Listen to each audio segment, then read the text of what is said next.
Peace to the family, peace to the family. As Rashad say, peace to the gods and goddesses out there, man. I say, Oh man, we got a show for you tonight, family. We got a show. The worlds have collided tonight.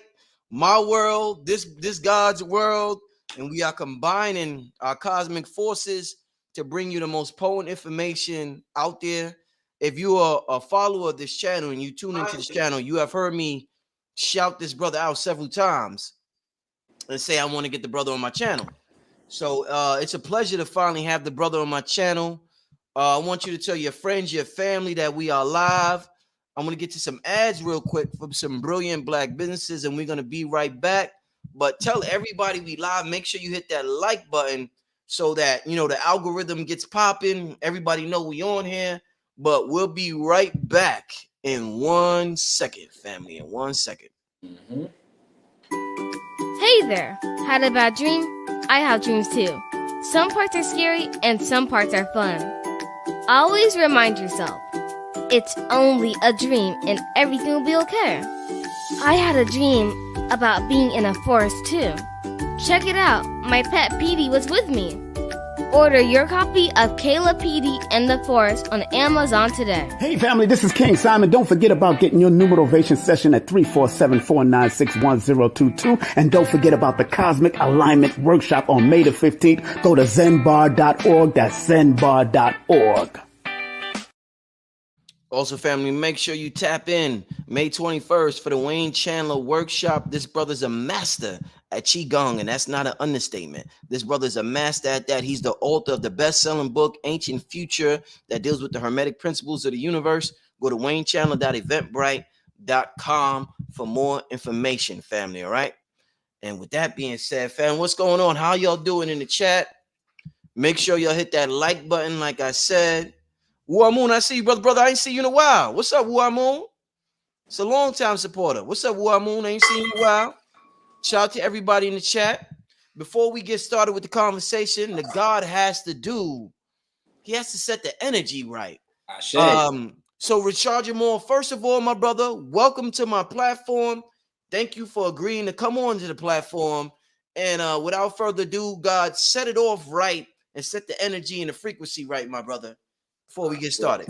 First, let me say I appreciate you, God, for bringing me on your platform. I have nothing but respect for what you are doing for the planet, which is sharing the information and the messages that the ancestors are sending to us all. So I just want to say, first and foremost, I want to thank you, and I appreciate your platform and everybody in here this evening. But before we get started, like I was telling God backstage, I say, hey, I know this your platform, but if it's okay with you, you don't mind if I set the correct vibratory frequency. And God behind me, he's like, yeah, God, do what you do. He watched a lot of the information in the university. So, for those of you who don't know me, what I always do before I give any messages, because I channel energy, I really don't like to use other mediums other than the ancestors, because we are gods and goddesses. So all answers that we are seeking for lie within ourselves. But sound healing is the big thing. So we're actually doing a 7-week chakra cleanse on my website right now. And we actually on the brow chakra. So this particular sound bowl will help to stimulate the third eye. And because I don't want us to just, discuss esoteric information, metaphysics, quantum physics, molecular biology, the different topics that we'll be going over this evening, without us being on the same vibratory frequency, it's imperative that we get there. So what I'm going to do is we're going to be doing 3 sets of 4. So what's 3 sets of 4? Okay. We are energy. Everything around you is energy. All right. So everything is vibration. Nothing ever is still. Everything is always becoming. I like how God mentioned the Hermetic teachings when he was just running the ad, because if you go study the Hermetic teachings, it teaches you one of the main principles of polarity, rhythm, vibration, etc. Understanding your universe. So you have north, east, south, west. We were told that these are just actual directions on the planet, when in actuality, these are interdimensional realms within this realm of Atlantis that we live on, which we have been told to believe is America, right? Or the world, when you think of a world map. So we always want to send energy in the correct frequency, that north, east, south, west, and the beings that exist in those certain parts of the realm. We also like to send the vibration to the elements, water, fire, earth, air, because each phalange, each finger aligns with a particular element. These are things they don't teach us in school because being carbonated beings, non-ether beings, we are connected to everything around us. So before we rotate any download, I always have to send the energy to those elements because the elements have as much life as you and I. And then the last set always go to the four phases of matter. All right, matter makes up what you consider your physical reality, and the slowest form of matter is what we call solids, which is how you and I appear. So you have solids, and then the next vibration that's a little faster than the solids will be liquids, and the next vibration that's a little faster than the liquids will be gas, which is the spirit realms, and the next vibration that's a little faster than the gas realm will be plasma energy realms, and on and on. So plasma energy is the highest form of energy in this physical state of matter. So we always send a vibration to those three. So that's what we're gonna do right now. All right. So we'll start first with north.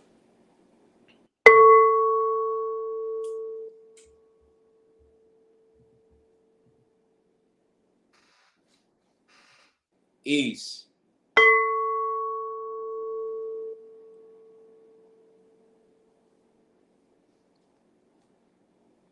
West.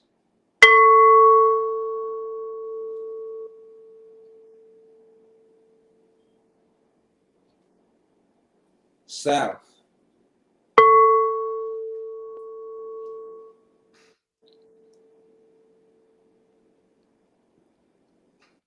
All right. Now for the directions. All right.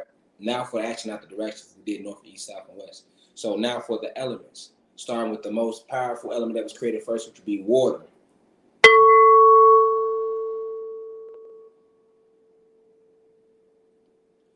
Fire.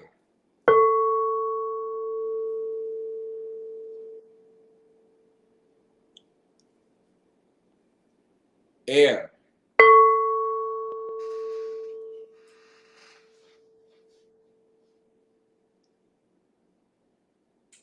And last but not least, wind.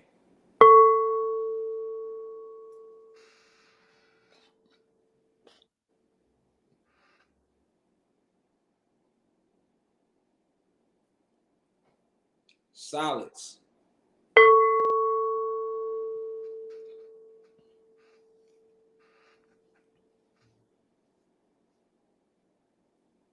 Liquids.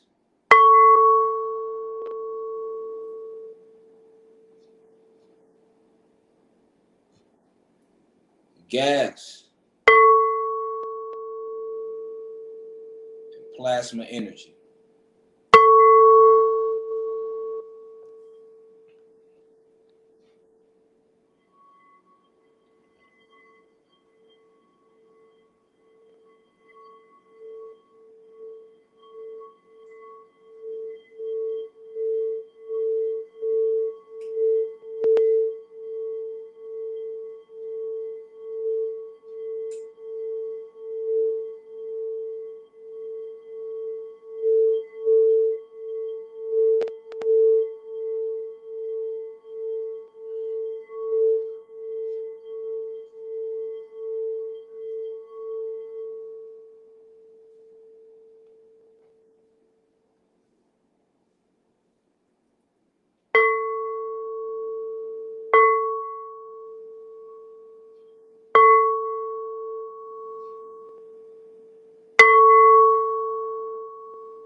Ashe, ashe, ashe. That's Shay. that third eye. That's that sound bowl. Sound healing is a real thing. Let me see that light back. Sound healing is a real thing. God, I appreciate you clearing the room for a second so that we can all get on the right vibratory frequency. Sound healing is a big thing that needs to be discussed more within the community. Definitely when we talking about metaphysics.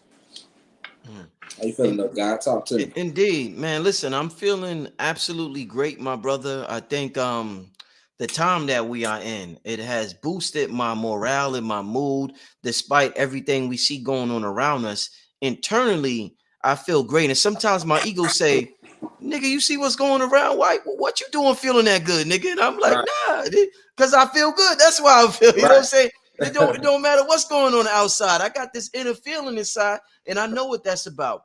The topic, my brother, I named the show tonight Sirius Mysteries. I love what you talk about. I love what you present to our community.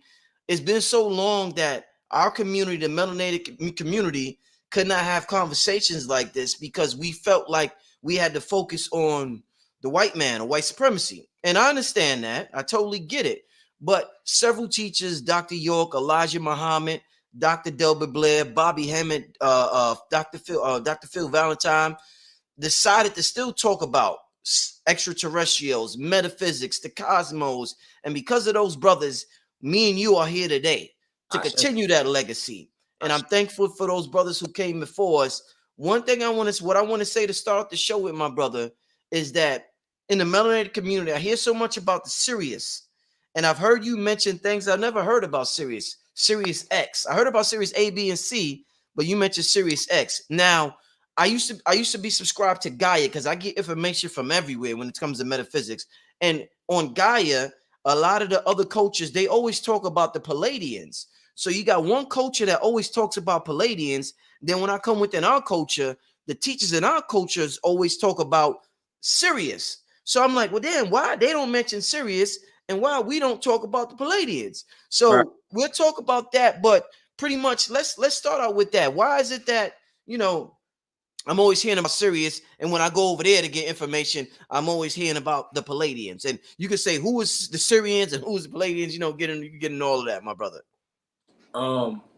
Well, the truth be told, I mean, when it comes to the cosmic history of your so-called Black and Latino people, that has been more than hidden from us, right? It was a documentary that came out years ago called Hidden Colors. I believe it came out with maybe 5 or 6 versions of it, but it's a great documentary for anybody that's on their journey to start with. I would recommend checking it out because it opened your mind up to a lot of things that's beyond what we've been taught, via social engineering. But when you're looking at Gaia, like I always said on my platform, all right, when you're looking at Gaia, all that is these oppressors, right? You can call them the deep state, the cabal, whatever the hell you want to call it, all right? But at the end of the day, these are the oppressors, and they have hidden all our valuable esoteric information from us. And then they come out with these little series like Gaia or the X-Files or these cartoons, right? Or these movies, the Star Wars, Star Trek, right? Guardians of the Galaxy, and on, documenting all of our history, right?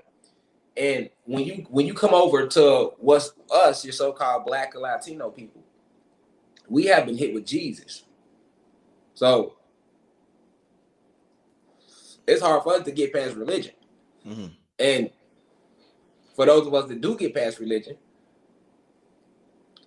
the furthest we might get is going back to the Dogon, which is an African tribe that kind of spoke about the Nomos, which are beings that come out of the Sirius star system. But because we are so powerful, we can never know who we are. And it's not really knowing, it's remembering. Because you come here as a soul and a spirit. You sign a soul contract. So there's no such thing as birth, for example. We are cosmic beings. So I like to teach our cosmic history. You can never die because you was never born. If you are a 9 to being with a carbon, what they like to call pigmentation. All right. I just spoke about this because this all ties into Pleiadians and why we don't hear about it. I just spoke about this in a lecture I did on my website called Neuromelanin maybe 2 nights ago. And I was discussing the difference between neuromelanin and melanin. See, the oppressor, he's very tricky. Remember now, who is the oppressor? Satan. But Satan has a million names. His cosmic name is Zeus. But he's hidden behind Satan in religion. He's also Jesus in religion. Because if you understand that Satan's cosmic name is Zeus, then you can understand who Jesus is in the Bible. Because who conquered the known world that they teach you in their American history book? The Spaniards did that. So when you say the Jesus name in Spanish, you get Jesus, right? Hey, Jesus, right? No different than with the story of Yakub, Prometheus, Enki and Enlil in the Sumerian text, Odin in Norse mythology, Satan and Zeus is hidden behind so many different names all throughout history. So when we're talking about the cosmic version of ourselves, many of us had those memories bleached away from our soul via nanobot technology when we entered this realm. We entered this realm through a portal called the womb or the vagina. So we come from the cosmos. A lot of people forget to ask themselves, where were you before you were here? See what I'm saying, God? You were here, but where were you before you was here in this lifetime? This ain't your first lifetime. This isn't your first experience. You are spirit and soul. You descended down into this realm from higher forms of energy. So you had to descend down to the lowest vibration to even manifest into this physical realm, which we call a physical body.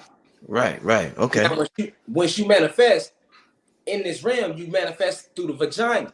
This is why a lot of people be believing that we're taught in school, because they got us thinking we're all one human race, right? That's what the oppressors did to us. We're all one human race. So you're taught in school that for 9 months, the mom is pregnant with this baby. But for those 9 months, it's nothing but a vessel inside of her womb.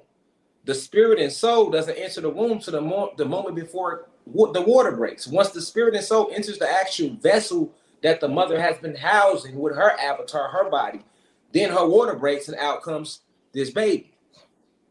So it's the fact that we have been cut off from that cosmic version of who we are, the essence of us when Source created us. And that part of us we have in our DNA, which we don't even have DNA because we are 9 ether beings with neuromelanin. We have DEA, which is deoxyetheric acid. And you can't even look it up. You can't even Google it, because if you Google DEA, they gonna tell you Drug Enforcement Agency. You see what I'm saying? They got all these gates and loopholes there for you if you ever even begin to peek just a little bit into the metaphysical you. So you're not gonna hear too many black scholars or intellects or that information being taught where we speak about the draconians, the alpha draconian reptilians, or the many different reptilian races, or the Pleiadians, which is one of the many different extraterrestrial races. You're not going to hear too much about that. You're not going to hear too much about the blue avians, the Syrians, the Bazoofians, who are any beings that come from Sirius B. You see what I'm saying? The Aurelians, Sirius A stands for Aurelius. A lot of people don't know that. Right? Okay. And the beings that exist on Sirius A would be the Aurelians. All right. This is where a lot of your archangels exist. This is headquarters for a lot of your archangels and many other beings. When you get to Sirius B, you're dealing with the nomos and other variants of angelic beings. Right. Okay. Because Sirius B, them the Bazoofians. So the nomos and any archangel coming from that location will be considered a Bazoofian. No different than over here in this country, how they call us African Americans and Latinos, but everybody would still be considered Americans, right? They get that whole breakdown from the cosmos, as above, so below. So when you see them having the police, we have that in the cosmos. We have police in the cosmos, but they're righteous. We have, like they have court down here, we have court in the cosmos, but it's a righteous court. You know, it's literally as above, so below, for real. So when you're dealing with Sirius C, you're talking about that's Chronos. And the Chronophians, any beings that exist on Sirius C. This is where a lot of your Pleiadians were first created. Pleiadians, reptilians. Most of these beings all originate from Sirius C, B, or A. Now, Sirius X it's the essence. That's source. That's where the black woman who is God was created at. She created herself. She manifested herself out of dark matter energy. So at a metaphysical level, this dark matter energy is dark matter energy, right? But as it breaks down to the plasma levels, it becomes neuromelanin. As it descends from the plasma level down to the gas, to the liquid level, to the physical state, which is a solid, which is the slowest vibration, then this neuromelanin then begins to manifest as carbon, which is why we are carbonated beings. That's when you talked about the phases of matter earlier. When you talked about the okay. Exactly. Okay. That's important, God, because you have to understand, we believe we are physical beings because it's what we see. not realizing that you are only attached to this physical realm through your 5 senses. Take away your sound, close your eyes, touch, smell, taste. Where would you be? You would be in the center of the universe, which is where you really are the whole entire time. When you come here, this is an experience. This is an experience. This is why it's called light code lockdown. Because they have figured out a way to manipulate our energy. Remember, what are we? We are not these. We got to get past this skin. We got to stop calling ourselves black people. We not black. We not no African Americans. We not no niggas. We not no pimps, hoes, thugs. We not black people. We are Anunnaki gods and goddesses. That's the name of our species. And why are we that? Because we are the center of creation. If you want to call her the black woman, you can call her that. But she manifested herself out of dark matter energy. And after she created herself out of dark matter energy, because what is dark matter energy? Let's break down what dark matter energy is first off. Dark matter energy is what science fear. They call it antimatter. Okay, what is matter? Matter is everything around you that you can see in this physical. These are all forms of matter, right? This is what science teaches us. So what is antimatter? Anything that defies the laws of matter. Dark matter energy is so strong and it's so intelligent, it defies the laws of what they consider matter, which is why they call it antimatter and the most dangerous property in the multiverse. The movie Venom was all about the neuromelanin, or the dark matter energy, or what they call in science antimatter. Now, we see these pigmentations and we think nothing of them.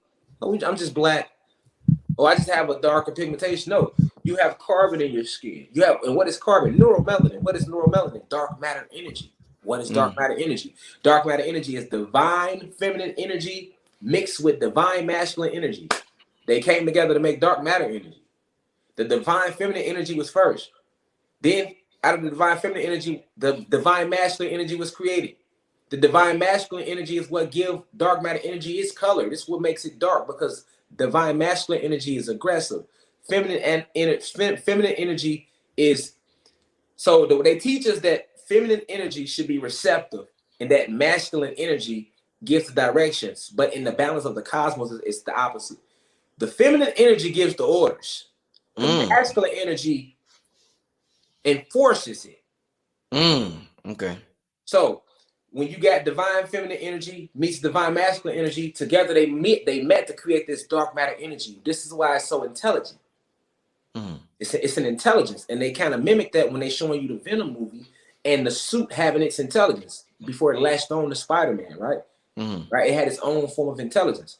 All right, now out of that dark matter energy, this is where you get your first black woman / what we call Latino woman, because the black and Latino woman is the same individual. The oppressor gave us different names to divide us from each other. But if you look at the genetics of a Latino woman, Latino man with a black, so-called black man or black woman, you're going to see the same genetics, same carbon, same connection, 9 ether beings. So she created what out of that dark matter energy, you get this divine black goddess, if you want to call her that, the first Anunnaki goddess, who holds what they call the Eve gene, right? Or the meta gene, right? Because they consider us to be meta humans. This is why Facebook renamed itself from Facebook to Meta, right? Because the frequency rise and the planet coming back to the original aboriginal beings, which is us, your so-called black and Latino people.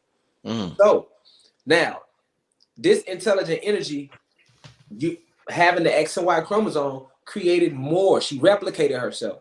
So in the beginning, it was a tribe. We were just on Sirius X. It was no divine black males and any of that. No gods yet. It was just all goddesses. Just all goddesses. On Sirius X. On Sirius X. X stands for Xylanthia. This is where we from. We was on Sirius X. It was no Sirius A, B, C, no Earth, no nothing yet. In the beginning, it was just dark matter energy. There was no Saturn, no Mars, no planets, nothing. The planets. No universe. I'm taking you back. Primordial energies. Before there was time.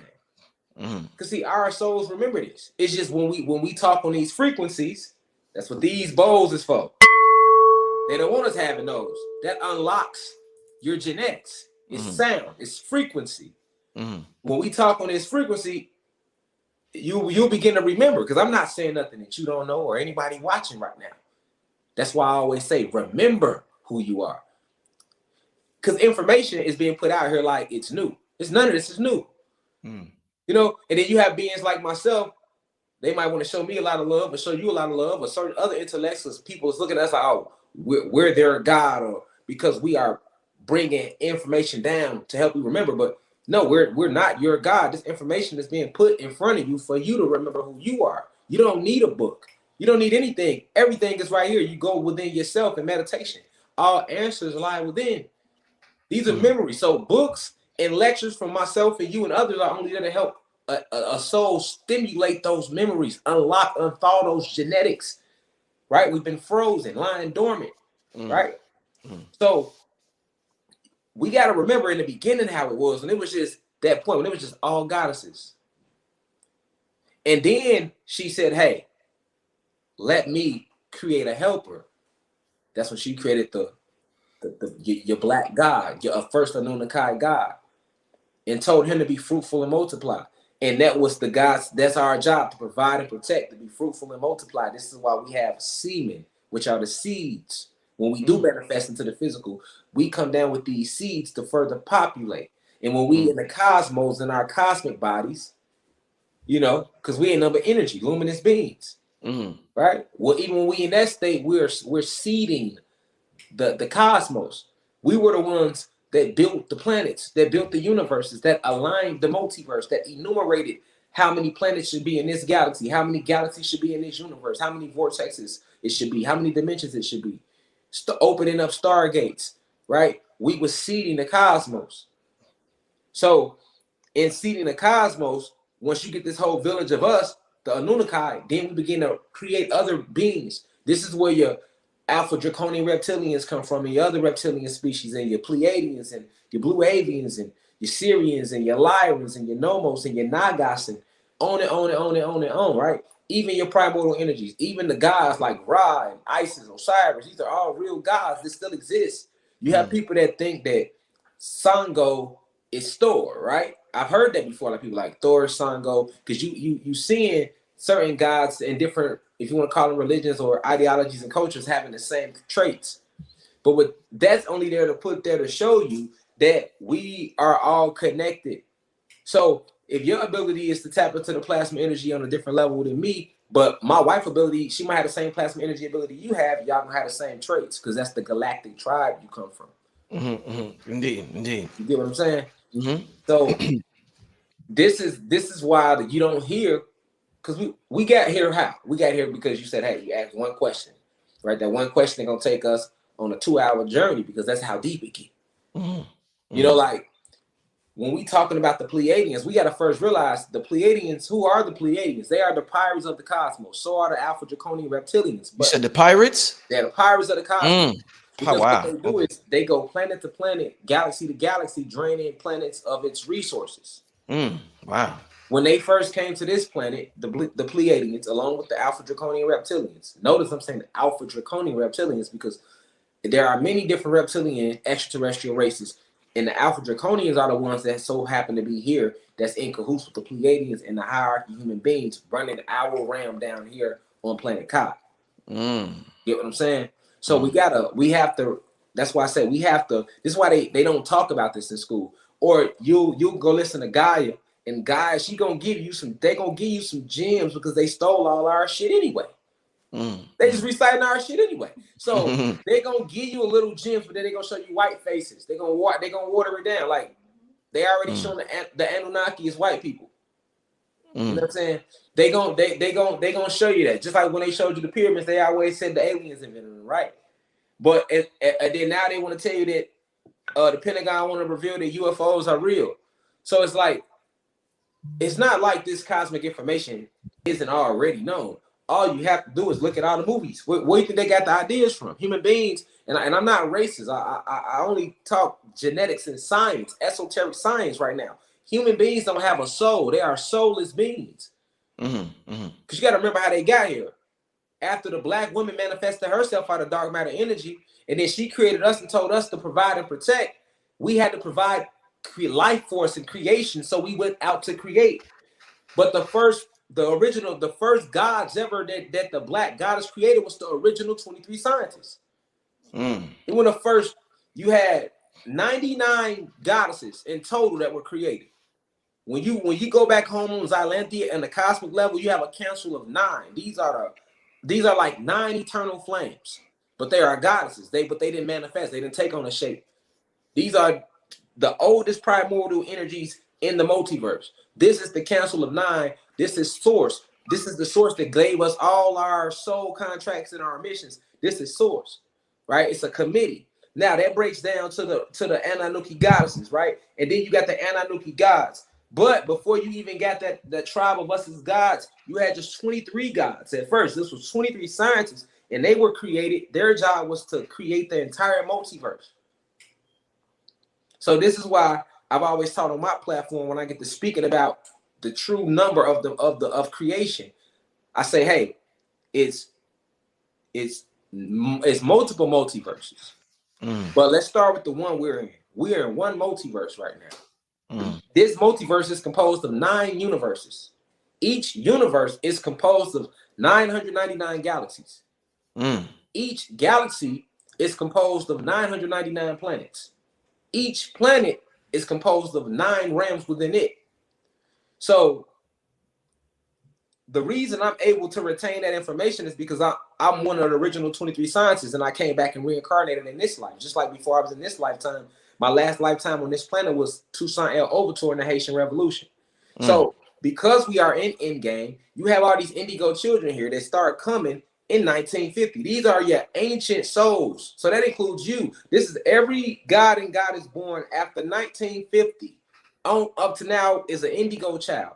Your indigo child are your souls that was here when the original war first started on this planet, when the planet was invaded. Because after the original 23 sciences was created and we went to erect the multiverse and set out to create the universes and things like that, then we began to create more gods and goddesses. Then we begin to breathe life force into these different realities so that they can continue to create and be fruitful and multiply, because this is what the black goddess told us to do as gods. We was all at peace at this point. When we came to this planet, this was the last planet we created. This was the very last planet. Planet so-called Earth is located. We're in the night. A lot of us don't even know where we at right now because they didn't lie on all the maps. Right now, you're located in the 9th universe. We're in the 9th universe. That number 9 keeps popping up. Exactly. You always see 9 because 9, even in numerals, math and basic math that they teach you in school, because that's not real math. But the number doesn't go any higher than 9. After 9, you get to 10. 10 is 1 and 0 all over again. But you should ask yourself, why is 9 the highest number? Why is 9 representing completion? What did Tesla say? He who understands the power of the 3, the 6, and the 9 understands the secrets of the universe, right? And Tesla got that from us. That was true. That's why they did what they did to Tesla, his own people, when they seen what he was trying to get, what he was touching into. So you're going to realize that, yes, it goes no higher than 9, and you're going to see 9 in everything we do because we are 9 ether beings. You're going to see that even down to the follicles, even down to your ether, even your DEA series. We have 9 DEA series. Yeah, we do. Right? They have 6. It takes us 9 ethers to get here. There's no such thing as time and space. I always tell people, time was a spell created by Zeus, by the oppressors. Who was that? Oh, there's only one oppressor here on this planet. It's not nobody else, black or Latino, and then it's not even the regular white people that go to work. They just, a lot of them is clones and pawns, Mach 5 synthetic robots, or just being put there, being used for us to crash out on. The individuals that's running the planet is the original 13 families. Those are the human beings, and they are in cahoots with the Alpha Draconian reptilians and the Pleiades. These two come together to form your shadow government, your cabal, your Illuminati. This who running the world, your royal family. You know what I'm saying? This is who running this part of what we consider to be the world. This is who gave us the maps telling us that, hey, this is only the world. It's 7 continents. When this is not our world. This world is composed of 9 other realms. We are on Atlantis right now, but they got motherfuckers thinking we on Earth. We on Atlantis right now. Niggas all, man, we on Earth, y'all. You see what I'm saying? People, we on Earth, we human, y'all. We not human. See what I'm saying? We are gods and goddesses. That's not just a saying. That's a genetic thing. We are carbonated beings, and carbon is the basis from which all life in this physical world forms from. We are connected to the plants. We give life to the sun. We created the crystals. We used to have huge crystal towers that graced our entire realm. We had giant trees. Now they call them mountains. We never had mountains. Those are trees that they cut down, and now they're teaching you that they mountains. You know what I'm saying? Those are, when you look into these, they're not even our trees. Those are 30-millimeter bushes. But they taught you them was trees. Just like them are not stars in the sky. You're looking at universes and planets. But they told you they were stars because they knew they couldn't hide it from you. So they renamed things. This is why the English language is a spell that they cast over us on every level. All the words. You calling yourself an American, but that's a white person. You can't say you're African American because now that's two white people. Scipio Africanus was a European. Whatever fucking name, European, whatever you want to call him, he's a Caucasian. That means he's a humanoid. He's human. And that's okay. But he's a six ether being. It takes him six ethers to get here. And he doesn't have a soul. You are a nine ether being. You are carbonated. You give life to life. You are the basis from which all life in this physical density forms, as well as in the cosmic realms. It's a difference, right? The sun feeds off your frequency. The sun kills them because they don't belong here. They're not supposed to be here. They are visitors here. I heard you say before, we don't need the sun needs us. That's a bold statement there, brother. That's a fact. Because we was taught to worship the sun. Like the sun gives us light. The sun gives everything down here life. But you like, we don't need the sun. You said it with such an enthusiasm and such vigor. I'm like, damn, this brother's serious about that statement. Explain that. How does sun need us? We don't need the sun, my brother. Okay, so let's remember what came first. Do you think the original aboriginal goddess / god came first, or do you think the sun and the moon came first? Before there was a sun and there was a moon, there was us.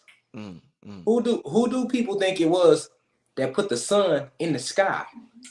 Who you think taught the sun how to shine?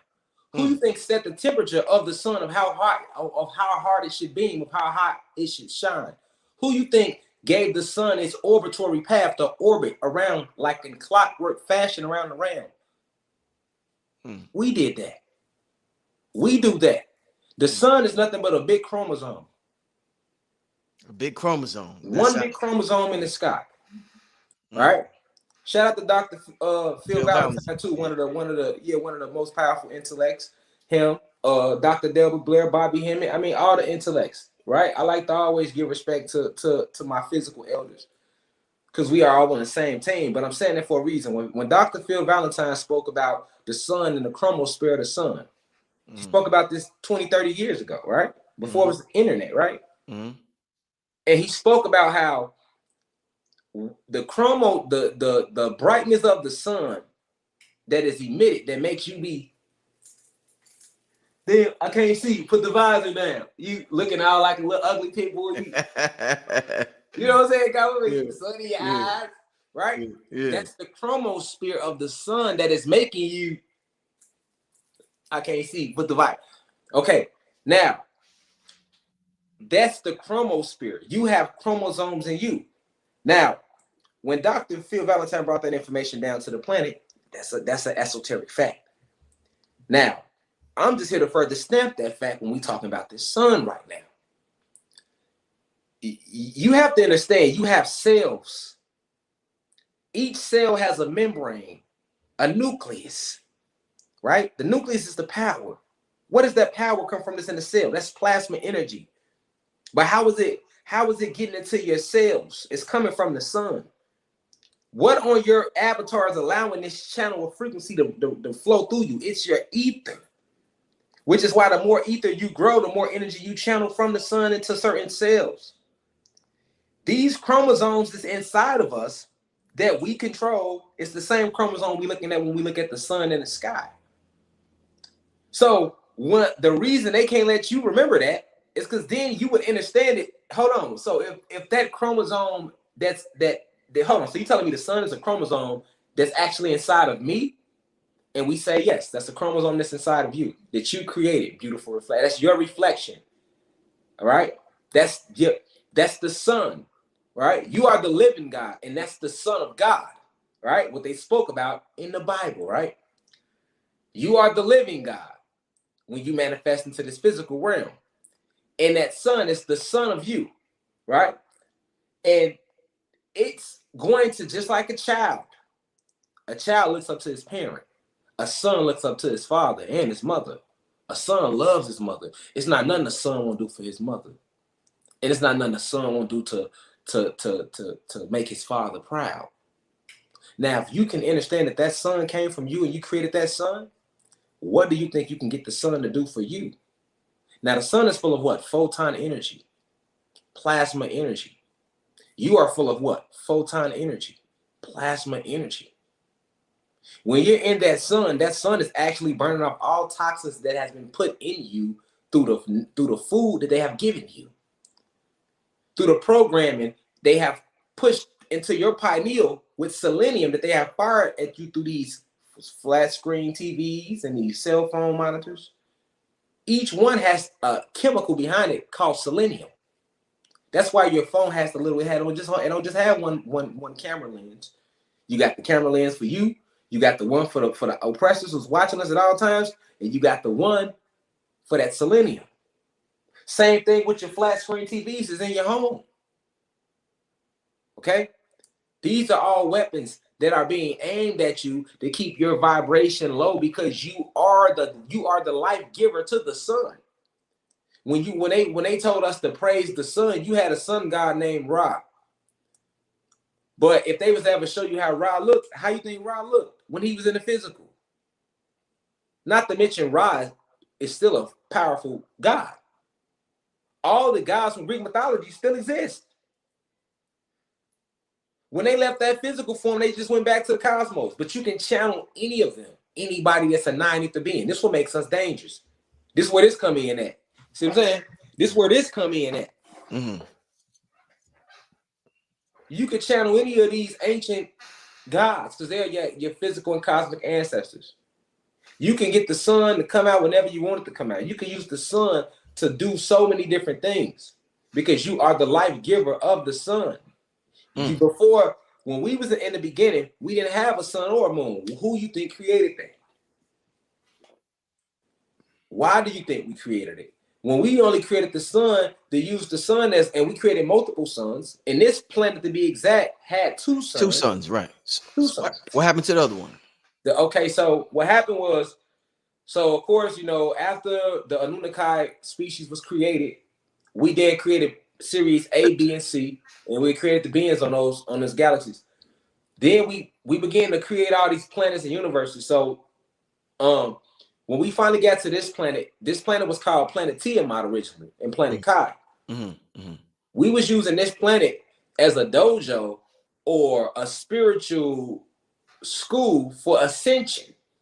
So it was to be a school for spiritual advancement and ascension, which is why to this day, this planet, which is now renamed Earth, this is still a school that many souls and spirits elect to come to. Because you can reach some of the most highest forms and fastest form of spiritual ascension on this planet because of the way they socially engineered the planet. It makes a soul and a spirit go through many lessons here. You'll go through many lessons here, right? So, but anciently, this is what this planet was designed to do. And we had built beautiful pyramids. We had beautiful, huge trees. We had these giant mushrooms. The entire planet was a forest. So think of like Avatar. It was no buildings. It was none of that. No railroads, no interstates, just beautiful forests. And we stood 50, 60, 50, 70, 80, 100 foot tall. That's why they still dig up our bones to this day, God. Like you'll see giants. They stay digging us up. Yeah. And see, we was beautiful colors of blues and reds and greens because we breathe hydrogen. Even if you look at the links of your DEA or DNA, as they try to rename it, but humans and animals have DNA. Gods and goddesses have DEA. All right, but even if you look at it, you can see like how the planet was in a magical state. Like all the rocks, all of these little rocks, like how you just walk outside, you see little rocks on the ground. Those used to be a part of giant mushrooms. All your crystals come from giant, how I wear a lot of crystals, right? I wear a lot of crystals, right?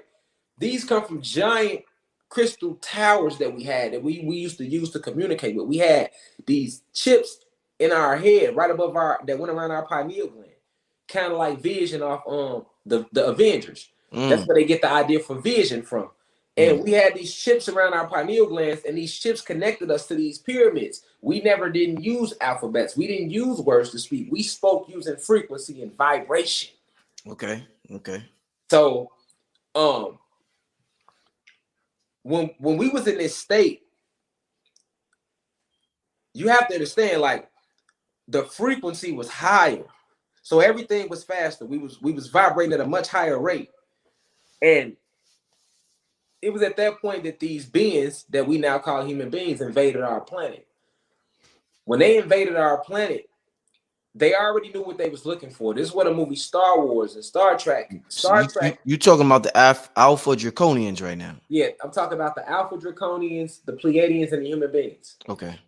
So the human beings, remember the original 13 families. Who are the original 13 families? These are the Israelites. This is why when the gods and goddesses go on their spiritual journey, black people, right?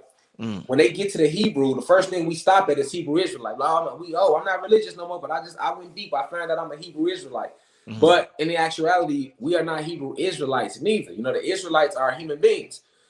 Israelites come from the term Israel. What was Israel's name before it was Israel? His name was Jacob, right? In the Bible, he was Jacob, and then he wrestled with an angel and he became Israel.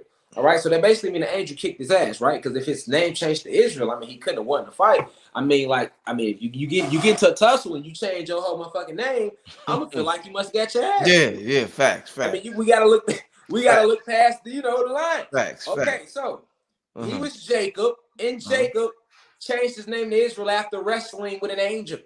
All right, so now to show you who the Israelites are, these are Satan's people.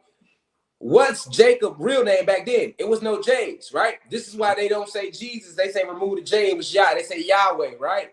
Same thing with Jacob. You remove the J, you get a Y. You get Yaqub, right? We know who Yaqub was. It's the same Yaqub they spoke about in religious, who separated the brown from the black germ and created the race of human beings to destroy his people, right?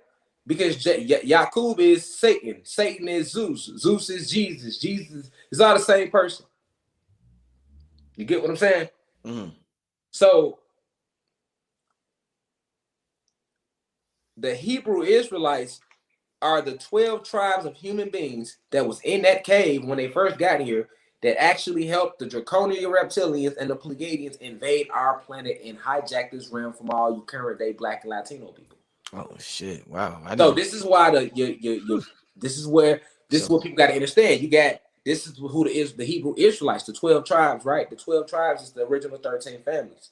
Okay, these 13 families still run the world to this day. This is the Rockefellers, the Bilderbergers, right? The Trilateral Commission, you get the name of all these people, the Rothschilds, right? Because these are the beings they passed that down from the caves, right? And then the rest of the human beings that wasn't with the bullshit, when they came out the caves, they became the peasants of Europe.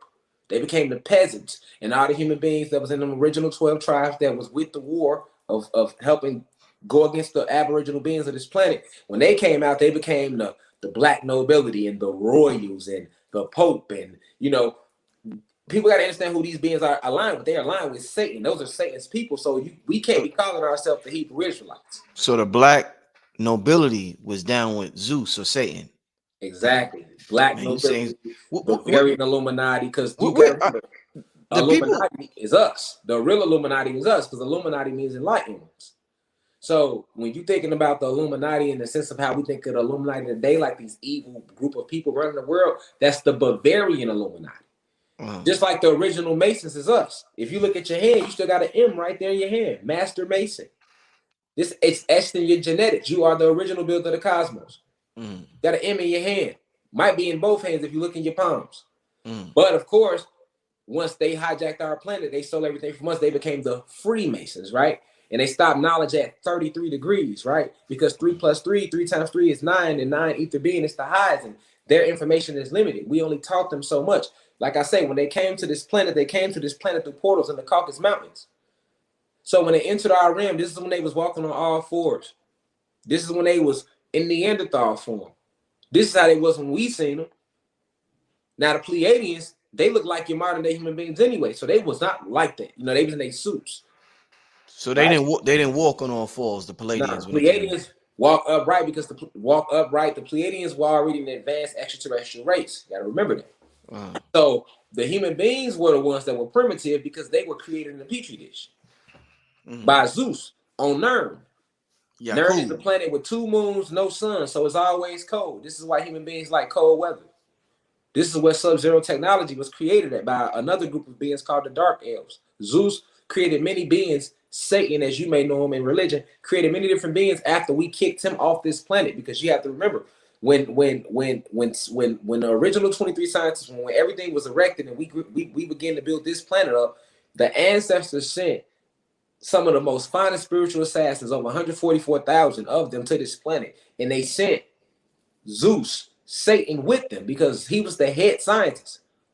Now, a lot of people fail to realize this is what they was talking about in the Bible when they said, hey, Satan was God's most prettiest angel. Okay? But they don't tell you the real story of what happened in the war in heaven. The real story is it wasn't no magical heaven. That happened right here on this planet. Zeus, aka Satan, was sent down to this planet with 144,000 of us to this planet. And as you had 144,000 of us souls and spirits that came here and started building the planet up. So some of us started creating the animals. Some of us started creating different plants and leaves and nutrients and microorganisms. We was building the planet up. We created different things. And the war broke out because Zeus, I like to call him by his cosmic name. I don't like to call him Satan because he's a bitch. Now, that's how I talk about him. Like, he's a coward, and he hides behind those names and its power in certain names. Well, if you call him Zeus, you stripping him of all them hidden identities. Like, we know who you are. You're our brother that turned your back on us. Because people forget. They try to cast Satan away from them. You fail to realize Satan is originally one of us. If he manifests and shows himself in the physical, he's going to like a black person, not a white person. Damn. Right? Because he's our brother that stepped outside of himself. See, anciently, we never prayed to nothing outside of ourselves. We only prayed to ourselves, and we praised each other. So when we seen another god or goddess, we say, hey, I love your creation, or hey, you peace, reflection. We praise you, gave you a good vibration, right? Now think about that. That might sound small, but think about how you feel if somebody give you a compliment. It can, one compliment that can make your whole week, right? Imagine people just complimenting you everywhere you went. You would be so high just off those compliments. That's the power of praise. That's what true prayer meant. But of course, they manipulated everything and contorted us to just be praying on our knees and closing our eyes and shutting down our metaphysical self and praying to this white God that doesn't exist. So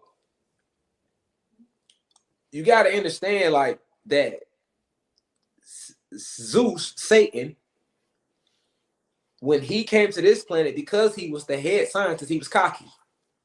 He was basically cocky. Like, man, I will do what the fuck I want to do. I'm not on headquarters, so y'all can't tell me shit. I'm the highest ranking one on this new planet. I'm gonna do what the fuck I want to do. So what did Zeus/Satan start doing? He started going to different gods and goddesses and killing their creations. Okay, so say you created the wolf. He went and killed the wolf, and now he's operating on the wolf, trying to work on his creation. And he did that with a couple of different gods and goddesses creations till it got to the point where like all the gods and goddesses came together and motherfuckers ain't want him on the planet no more. It was like motherfuckers came together like, look, bro, you gotta go before we beat your ass. You ain't finna keep, I gotta break it down in lamest terms. Like, we gotta think as above, so below. Like, we gotta get out of this mystical mindset. No, as above, so below. You had duality then, you had it now. Ain't nothing new really under this motherfucking sun. It was literally like that. Imagine a science fair. You got a project you got to work on to create something. I got to create. So here we all got to create something because we trying to pass this class. Okay, 144,000 of us come down here. We all got a job to do. We like, all right, we got to build this motherfucker up because the ancestors say this is what they want. Right? But one of our brothers, he want to, after you done worked hard on your creation, now he want to slide up kill your cow, slide up, kill her giraffe, slide up, cut her shrooms down. We hold on, who doing this? You know, once we finally came together and realized what was going on, just like it would have now. Motherfuckers came together and huddled about it. Like, hold on, bro. Your shit came up missing too? Your shit came up. I thought it was just me. So nobody wanted to come to Zeus because he's Zeus. Remember, one of God's most prettiest angels. So that status he still had of Zeus, the head scientist, like the goddesses created him first. He was the first masculine energy ever created. Yeah. This is why he's so powerful. This is why Zeus, Satan, know you like the back of his goddamn hand. He created the genetic designs for the avatars for this planet. So this is why he know everything about you. You be trying to figure out why it's so hard to get say not my life. He know everything. He's the original, the head of the original 23 scientists. He's the architect of the avatars, you say? Yeah, of our physical bodies. You know what I'm saying? Yeah. Because the original 23 scientists, you got to think it was still goddesses and gods. Their souls hadn't been even created yet. And they came after the original 23 scientists. So when you're dealing with Zeus, Satan, you're dealing with an ancient soul that played a major part in designing this shit for the goddesses. You know what I'm saying? You playing with the architect of life as you know it, and you wondering why the fuck he's so good at getting to you. He's the architect. You know what I'm saying? He's the head scientist. You know, we got 22 other ones, but he was the head. That's how smart he was. That's why in the Yakub story, they try to say they called him the big head scientist. Big head scientist, right? These are all just different names. This is why they tell you in the Bible. This is why you got to read all this shit. You can't just read the Bible. You can't just read the Quran. You just can't read the Kabbalah. You got to read all this shit to get the understand. Then go within yourself, right? It's nothing but him hiding behind all these different names. And this is why they told you in the Bible. His greatest trick was fooling the whole world that he didn't exist. Well, when I tell people, when I say Zeus, you got people like, Zeus? Still about for Greek mythology? They admittedly think I'm crazy. And just right there, he got you. Because you, if we going off the way they describe, you looking for a nigga with a red jumpsuit on, some horse hooves, and a trident in his hand with a hoodie on. Like I always say, you looking for the nigga on a flaming hot Cheeto bag. No, for real though, guys. Look. You gonna pull it out? You gonna pull it out? You gonna pull it out? They got niggas. They looking for him. They looking for him. Oh man. They looking for him. You feel me? Oh man. And you ain't gonna never see him looking for him. Oh shit. He gonna look just like me and you because he's a carbonated being. He's a neuromelanated being. So if he does manifest down into the physical, he has to have carbon. Right? Oh, so, like, this is the true heaven-hell story, right? Like, we on the planet, and it's all over. It's this beef starting to build. Because he cocky, like, man, I'm head scientist. Y'all can't tell me shit. And, you know, we like, nigga, what you mean we can't tell you shit? You ain't never finna do what you just want to do. So, it's all this arguing going on. What happens is, because we going back and forth, we had never done it amongst each other, so that we starting to emit negative or low frequency. Immediately back home on Xylanthia, they can peep that frequency, so they channel everybody back. They basically beam everybody back to Xylanthia to see what's going on down on Kai. What's going on? Why is this big disagreement? So you got all these gods and goddesses that we telling our side like, hey, we feel like he don't need to be down here because he doing this and that. And then, you know, he's Zeus. He's Satan. He the head scientist. He's God's most prettiest angel. So he got that cockiness. He, man, you know, when they created me first, I'm in good with him. I helped build all these shit. You ain't gonna, you know, he got that cockiness. He trying to go around and he said, because the law of the cosmos is that a soul can create. This is the law. The free will and that you are to create. Right? So that was his argument. So it basically turned into like a court situation. And I've always told the same story. And I'll be like, you got people that don't want to believe it, but when we talk about that war that happened in heaven and hell in the Bible, they didn't tell you shit. They just said a war broke out in heaven and he took a third, and that's that. They don't give you no details about shit. You don't know what the fuck really happened. You don't even know what the beef was about. Like, what was it really about? You know what I'm saying? So it really was about what I'm telling you it was about. Like, it was this back and forth because see, he was already trying to create the human being race.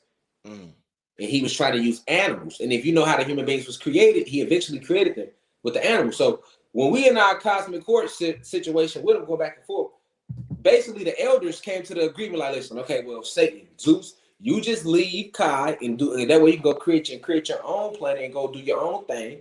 And then all the gods and goddesses that we sent y'all down to Kai, y'all keep building Kai up. That way everybody happy. Or so we thought. So everybody like, okay, cool.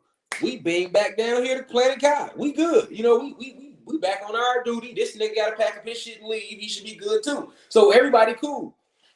He don't want to go nowhere. You know what I'm saying? Like, he basically don't want to leave. It's like, okay, they told you to leave. You still trying to act like you got to pack and you got to double back and get t-shirts and shit.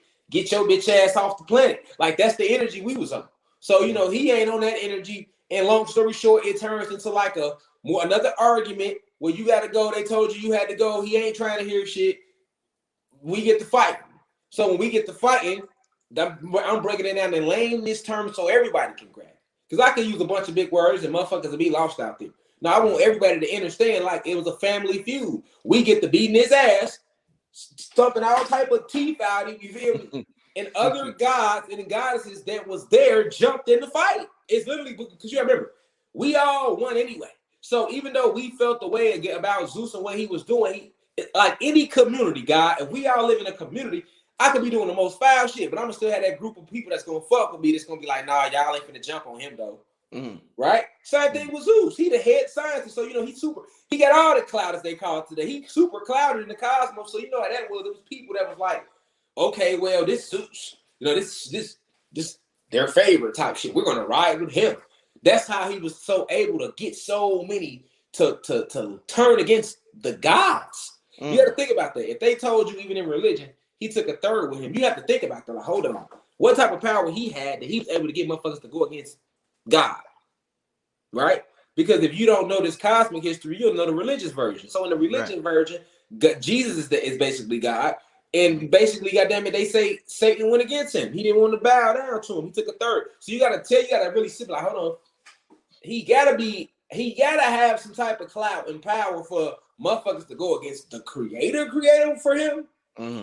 That's because he made people feel like he was the creator. Remember, the goddesses designed, they chose the gods to create everything. So if he does the head scientist, that's how he looked at among certain people or certain gods and goddesses. Even though he wasn't the divine elder, you still got people that was like, okay, we know the elders made him, but shit, he the one that it was his idea to do all this and everything else. So he was able to get so many to turn against us, the essence, which is the Ananuki, the Anunnaki, what we stood for, which is peace, positive energy, I was create elevation, unity. We pray to ourselves. We about nature. We with nature. Satan, Zeus is against nature. So he did unnatural things. And he like, you know what? I'm going to go against nature. I don't want to pray to myself no more. I want somebody to pray to me. That's what made him create the human being race. He literally created the human beings race so that they can praise his ass. Facts. Because he began to get into himself. This is where that jealousy energy came from and pride, right? But Rashad, they end up hating people that look like him, though. Yeah, exactly. You feel me? Yeah. So it's like once that happened, now you got this whole war that broke out right here on this planet. It happened. Yeah. That war in heaven happened right here on this planet.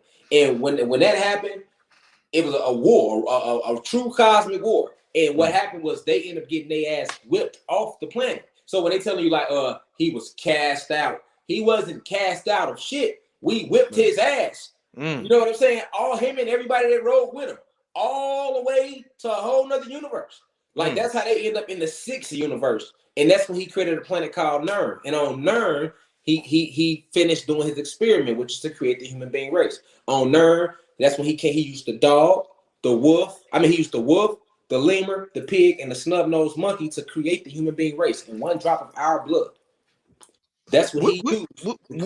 Where are you? So he created the human being on planet Nern. Where most of the people watching want to know, where are you getting this information? Because a lot of us have not heard of this level of information before. Right. We've heard of metaphysics, things like this, but a lot of things you are dropping, we have not heard of this before. So where are you getting the bulk of your information? Is it channeled? Is it books? Is it teachers?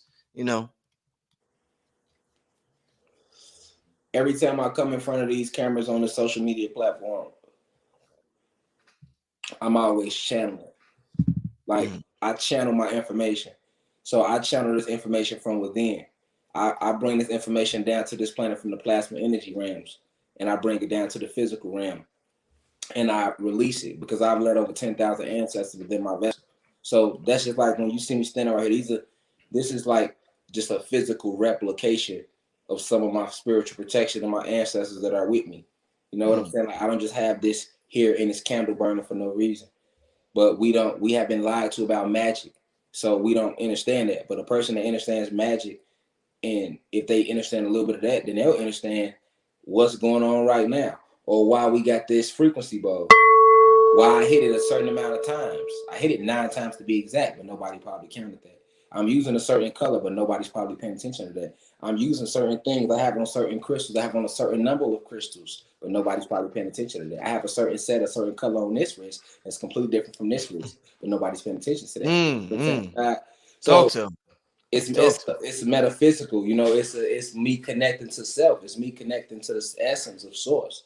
And what I always tell people is like, don't even worry about where I'm getting it from. Get the message and see if it resonates with your soul. If it don't resonate with your soul, then don't listen to it. Don't believe it.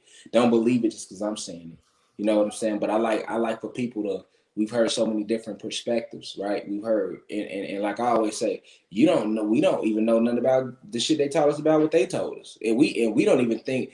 I wish we was that more critical, God, of what these white crackers told us. You see what I'm saying? Like when they sit there and told us like Jesus walked on water, I ain't never seen one black person say, but I ain't never seen a nigga walk on water. Because you never seen that. When they told us Jesus fed 5,000 with 2 loaves of bread, niggas never questioned like, so he fed 5,000 motherfuckers with 2 loaves of bread. But if I stay here and be like, hey, you know, but yeah, so they were created on a planet called Nern. A person to be in the audience, like, he's a fraud. He's lying. And I'm like, well, what if I said is more crazy than what they told you in religion? You see, because Daniel was in the lion den all night. And when they rolled the rock back, he was still there. Nigga, the lion ain't bite him, growl at him or nothing.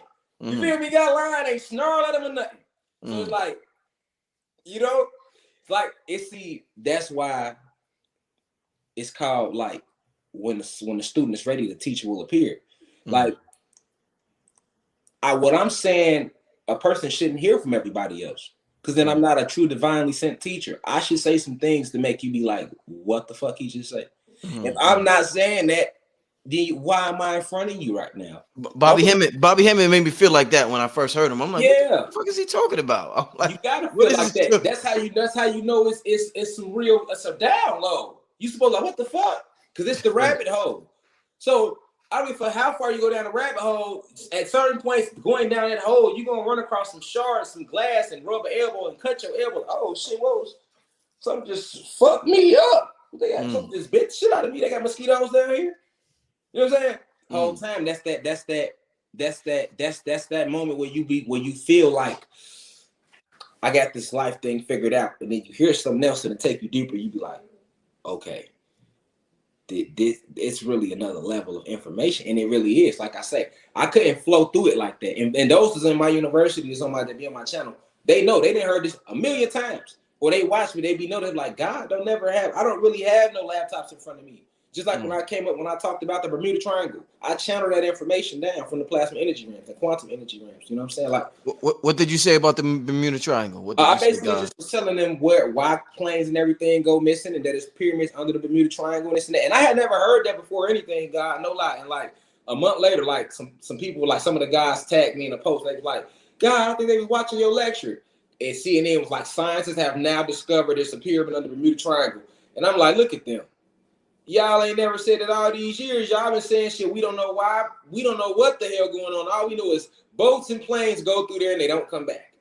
I'm just supposed to be a crazy YouTuber. So when I put the lecture up, it should just be a crazy YouTube lecture. It shouldn't turn into 2-3 months later. Now scientists have discovered, because they do that shit with a lot of lectures that I've been putting out. They do that. They'll come out and be like, oh, we just discovered that. We just discovered that. And I'd be like, ain't no way y'all ain't watching this information. You know what I'm saying? Ain't no way y'all ain't, because y'all should have been said that all these years. You know what I'm saying? Mm-hmm. So, but yeah, like with information, like yeah, like this is our cosmic history. And see, I like to emphasize cosmic though, God, because most of the information that we've received on this planet was like primitive. I'm talking about this is shit post Adamite. Like when they get to talk about time and space and dinosaurs and all that shit, that's post Adamite. So I'm not the person to give you no motherfucking leaf of no information. You got that? It's a whole tree, God. You feel me? It's a whole tree for those that don't know where the information come from. It's a whole tree of information. But when you listen to Rashad Jamal, right? It's the University of Cosmic Intelligence. So I'm down here in the soil. I'm giving you the seeds of where this shit started from. I'm not just giving you the leaf because that leaf is connected to a branch. And that branch is connected to another branch, which is connected to the roots, and the roots is connected to the ground, which is connected to the seed. The seeds are sprouted from. So I like to go to the beginning and work my way from the beginning back. So for a lot of individuals, you got to go listen to other people before you even come and hear this shit I'm talking about, because you will have no clue. It's not like this ain't some shit you just come in on and you just get on your journey neither. Like you got to already be at a certain level on your journey to understand what we discussing right now and that level, because if not, you just completely closed off. You're like, Nern, planet Nern, what did he say? Two suns.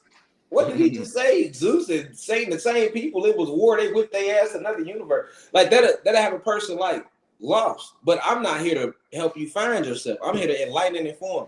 And I'm here to give the information that the planet is ready for right now. You see what I'm saying? That's all I'm here to do. And that's why a lot of people like, I get like a lot of my name get caught up in a lot of controversy, because it really be like people will just be upset or they'll get jealous. You know, people that's trying to teach, they'll get jealous and be like, how the fuck does he know that too? And then they'll, talk bad about me, or they'll go to attack me, and I'll defend myself for somebody to chop the video up and post it and have me looking crazy. You know what I'm saying? But hey, it's cool. I like looking crazy. What do you think about, you mentioned multiverse several times tonight. What's your thoughts on this new Doctor Strange movie coming out, Multiverse of Madness? What's your thoughts on that, my brother?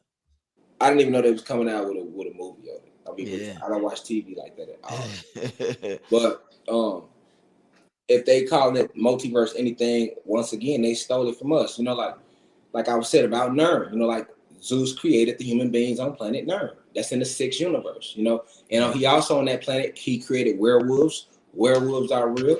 He created the ogres, like Shrek is an ogre. Those are real beings. It's on Nern. You know what I'm saying? He created the human beings. That's why the human beings like the war. So if they coming out with a movie called Multiverse, they're only coming out with these movies and these titles based upon the same thing we sitting here discussing right now. Well, when you see Doctor Strange, he be hitting you with the Movies. the movies. Why does that make sense? Why is that an effective tool in terms of our spirituality? Since you deal with a lot of energy work, why is that so effective?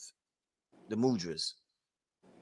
Yeah, I mean, I make that public. I'm a practitioner of all forms of all the arts, ancient voodoo, hoodoo, all forms of the arts are ancient arts. But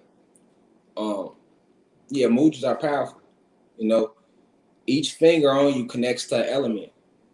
But so like I said, I gave lectures on this already on my website. Your index finger literally lines up. You have 5 fingers. It's 5 major elements.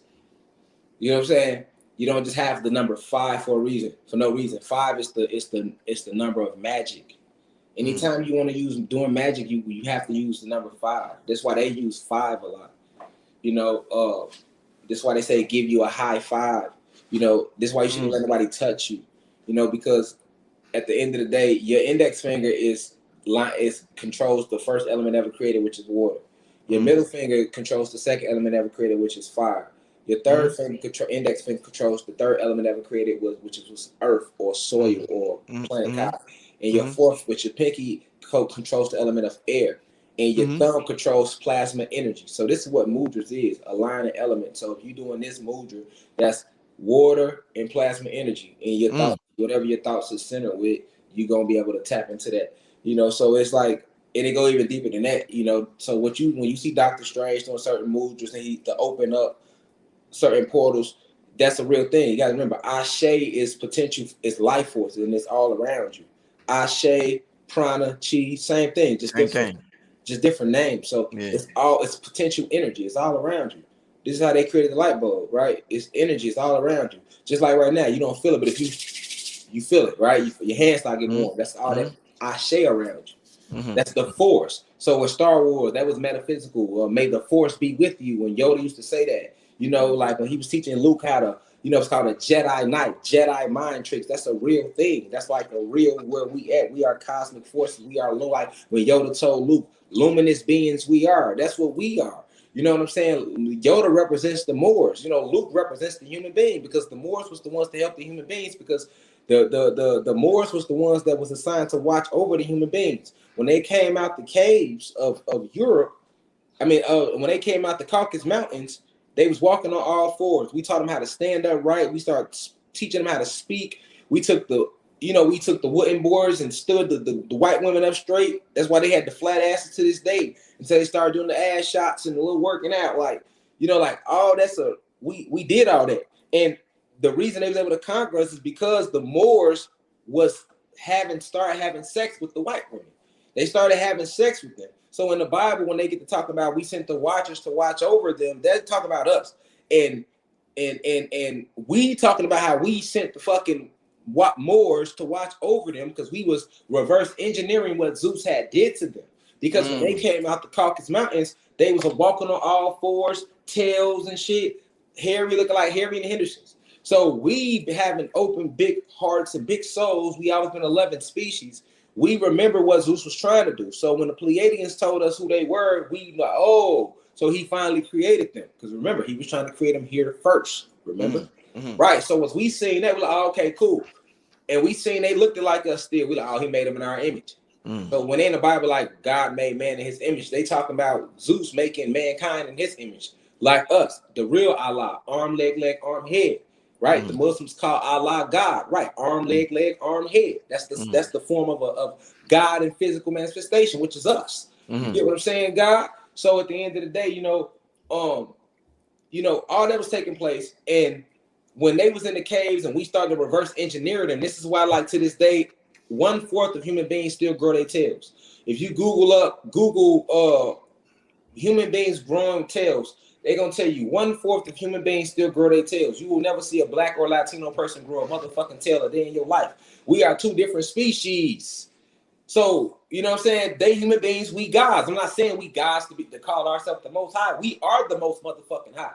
So, people just got to wake up and realize that. You know what I'm saying? Ain't no fake God ever did shit for you. You can get on your knees right now and pray to Jesus, Yahweh, motherfucking Bin Laden, Buddha, whoever the fuck you want to pray to. You could have never sucked the dick, smoked the blunt, cursed the motherfucker out, cut the lights off, stand in the middle of your living room and pray and make your salats. You can make them 5 times a day. You can make them 10 times a day. You can motherfucking pay all the tithes you want. I guarantee you the light in your living room ain't gonna come the fuck on till you get your ass up and go cut it on. So you God the whole time.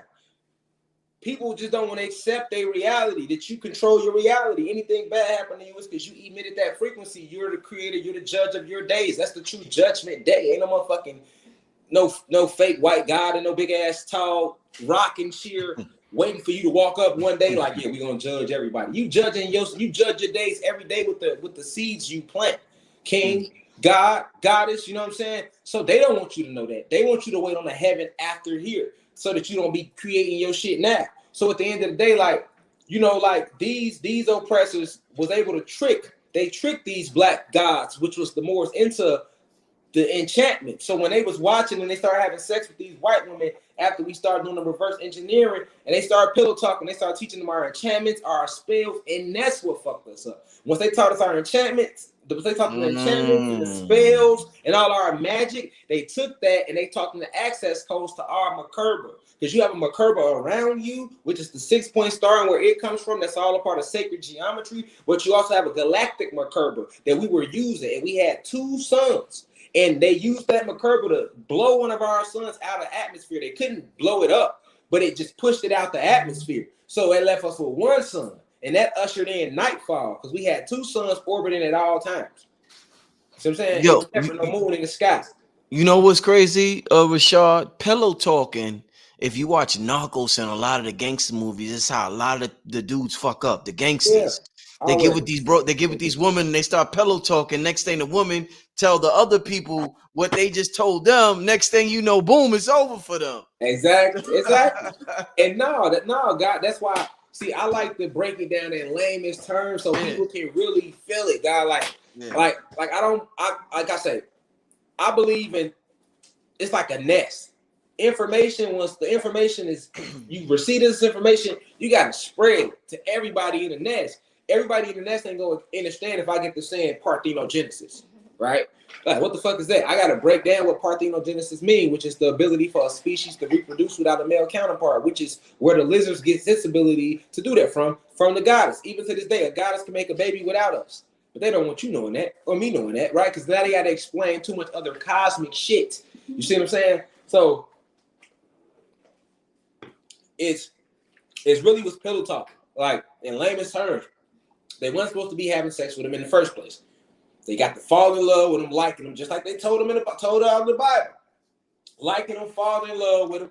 Next thing you know, now motherfuckers telling secrets. Motherfuckers, oh yeah, you know, if you want to get here, you hit that path, you know, you go do that kind of type shit.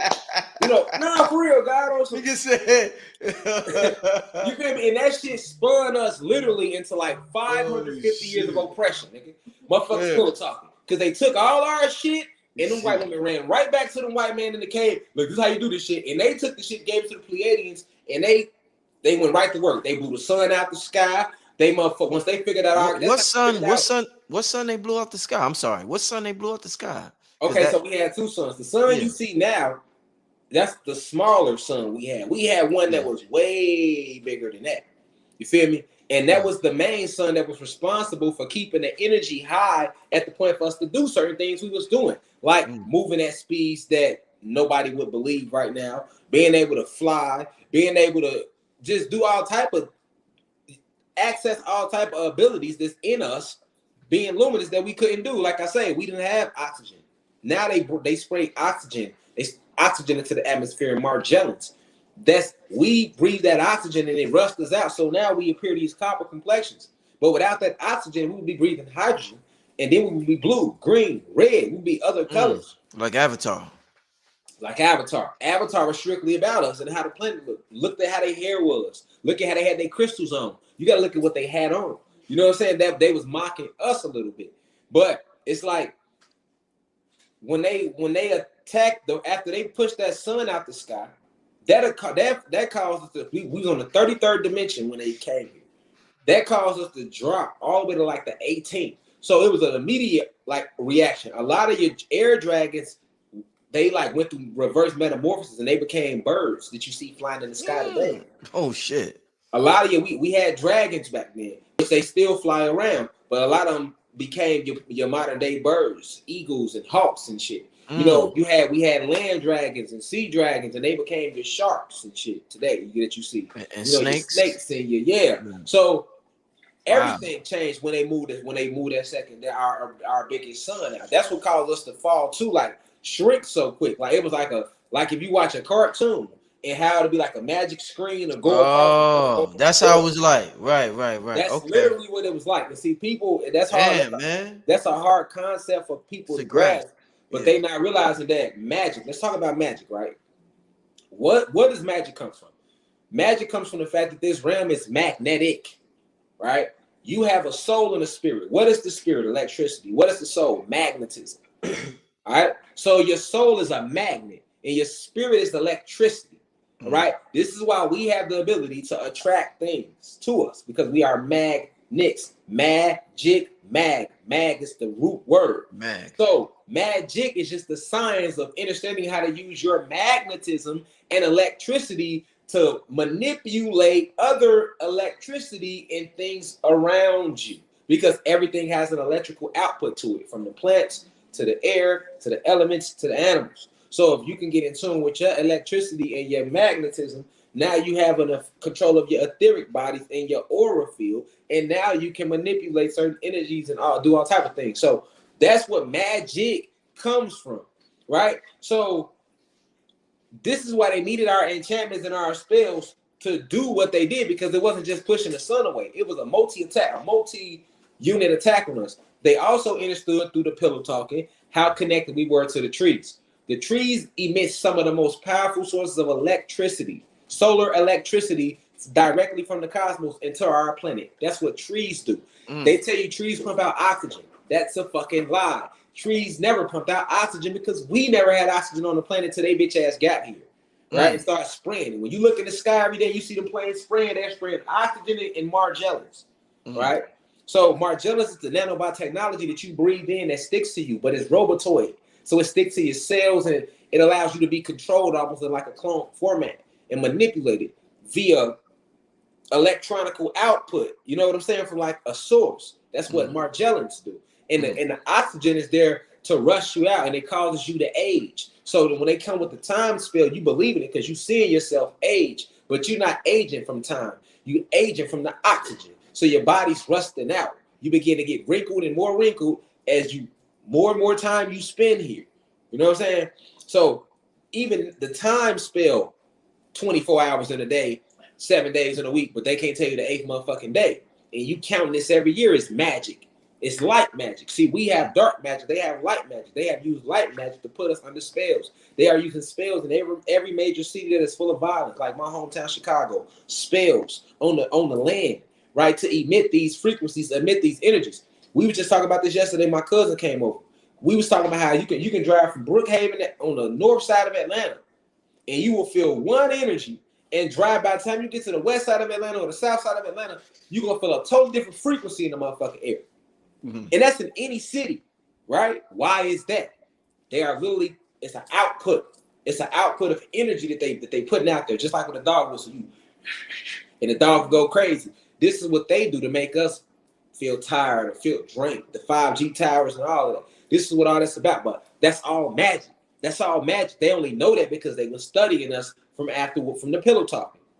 So the ancient trees putting out this electrical output. If you look at your heartbeat, it's shaped just like the tree in its roots. You got your heart, and look at the veins in your heart. Now go look at a tree. It's like an upside down tree, right? So the tree, all the energy on the planet is in the roots and the trees, in the soil, in the actual land. So that's what the trees did for us. When they got that's why they had to cut the trees down, because that cut our electricity down. So now we wasn't able to access certain abilities that we was using, like the gamma radiation, the photon energy, the advanced levels of lightning, or what they would call like lightning bending, shit you'll see on anime. Like these are abilities that you have in your genetics. But when they didn't cut your trees down, and they that's like a shortage. You are electricity. Remember this 666 electrons, protons, neutrons. You are electricity. So everything around us was set up anciently to amplify that electricity. So what they had to do as they began to take our planet over was the first thing, make us defenseless. They had to cut the Wi-Fi off. So they cut the trees down, pushed the sun out the atmosphere, usher in the cold into the atmosphere, which was a weapon against us. So where's that sun now? Where's that sun now that they push out the atmosphere? Oh, so the sun that they pushed out the atmosphere is still orbiting in what they would like to call in between universes. So it's still in orbit in between universes. As this energy rides on this planet, it's being pulled back. So they were speaking about it years back. They were trying to call it Planet X and all that little goofy shit. And then they stopped talking about it. And then they started talking about another planet called Nibiru, because Nibiru is a planet and a sun and a spaceship in one too. Yes, it is. That's the truth about Nibiru. However, that's not the main sun that was on this planet. That sun is coming back into the atmosphere as well. That's why the planet is heating up as well, because that's being pushed back into the atmosphere, that second sun. And then it's also like, because you see Nibiru is in orbit, it's been video servicing where people might show two suns, but that's not the second sun, that our ancient second sun. What people are seeing when they see the two suns, that's planet Nibiru, because that's a spaceship, you know what I'm saying, and a sun and a planet.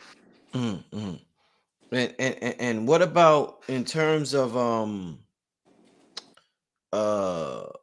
like when you mentioned earlier about the phases of matter and the 4 phases of matter, when we leave here, our ancestors, what phase of matter do they go to?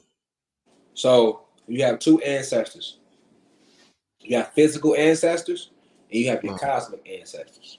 Uh-huh. Okay, so your physical ancestors are would be any soul and spirit that embody a lifetime on this planet. Mm-hmm. So when you descended down into this realm and you entered this through the portal of what will be your mother's womb, your family that you would consider your blood family here would just be that's your physical. That would be you have physical ancestry through your mom and your dad here. But we are multidimensional, so you have a many moms and dads because you exist everywhere. I know you heard about parallel universes, right? Indeed. Okay, that's true. You are everywhere because you are everything. So you have a life in a body on every planet, in every universe, in every galaxy. Okay, when you go to sleep at night, that's the reason you go to sleep, because you go to visit those other bodies and those other lifetimes and those other realities. They can't stop you from cosmically traveling, so they had to lie and tell you that you dream every night. So that when you come back, that was just a dream. So you got to understand that this cosmic form of traveling that we go through connects back to the question you was just asking. You get what I'm saying? Like, now, do you really get what I'm saying, guy? I want to make sure that y'all getting what I'm saying right now, not just because you, like I say, when we dealing with this is an advanced level of, you can't even think. We talking like this, you gotta feel it, right? Indeed. Okay. You Indeed. gotta feel it, because Yeah. when you're trying to think, you're through social engineering, we have been brainwashed. So we will try to bring logic to anything, right? And maybe me and you spoke about this. Who created logic? Let Google do me a favor and Google who created the idea of logic, God. Let me Google I that know right who now. was. Yeah, I want you to Google it for everybody in the class today in the university. You know what I'm saying? Shout out to your university too, God.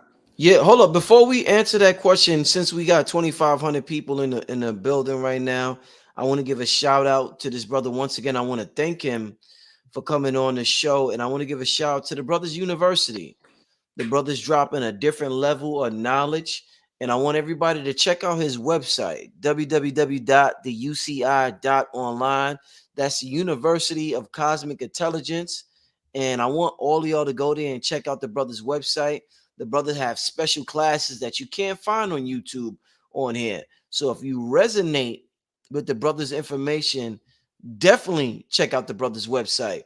Once again, this is www.theuci.online.com. Is there anything you want to add to that, brother, before we continue to this website? You want to tell the people? No. That's cool. They could check it out, or they also can subscribe to my YouTube channel, which is the University of Cosmic Intelligence. And we give lectures on there every Sunday, free to the public as well. So that's about it, though, as far as that. Man, appreciate you, God. Indeed, man. Nah, that's powerful, brother. Like I'm family. I'm. Well, let me say this before we continue, Rashad. I know that this level of information is real far-fetched to our people. One thing, since I was young, my brother, real young, 5 years old, I've always had reoccurring dreams of cosmic war. Always. Right. By the time I reached about, I don't know, probably what?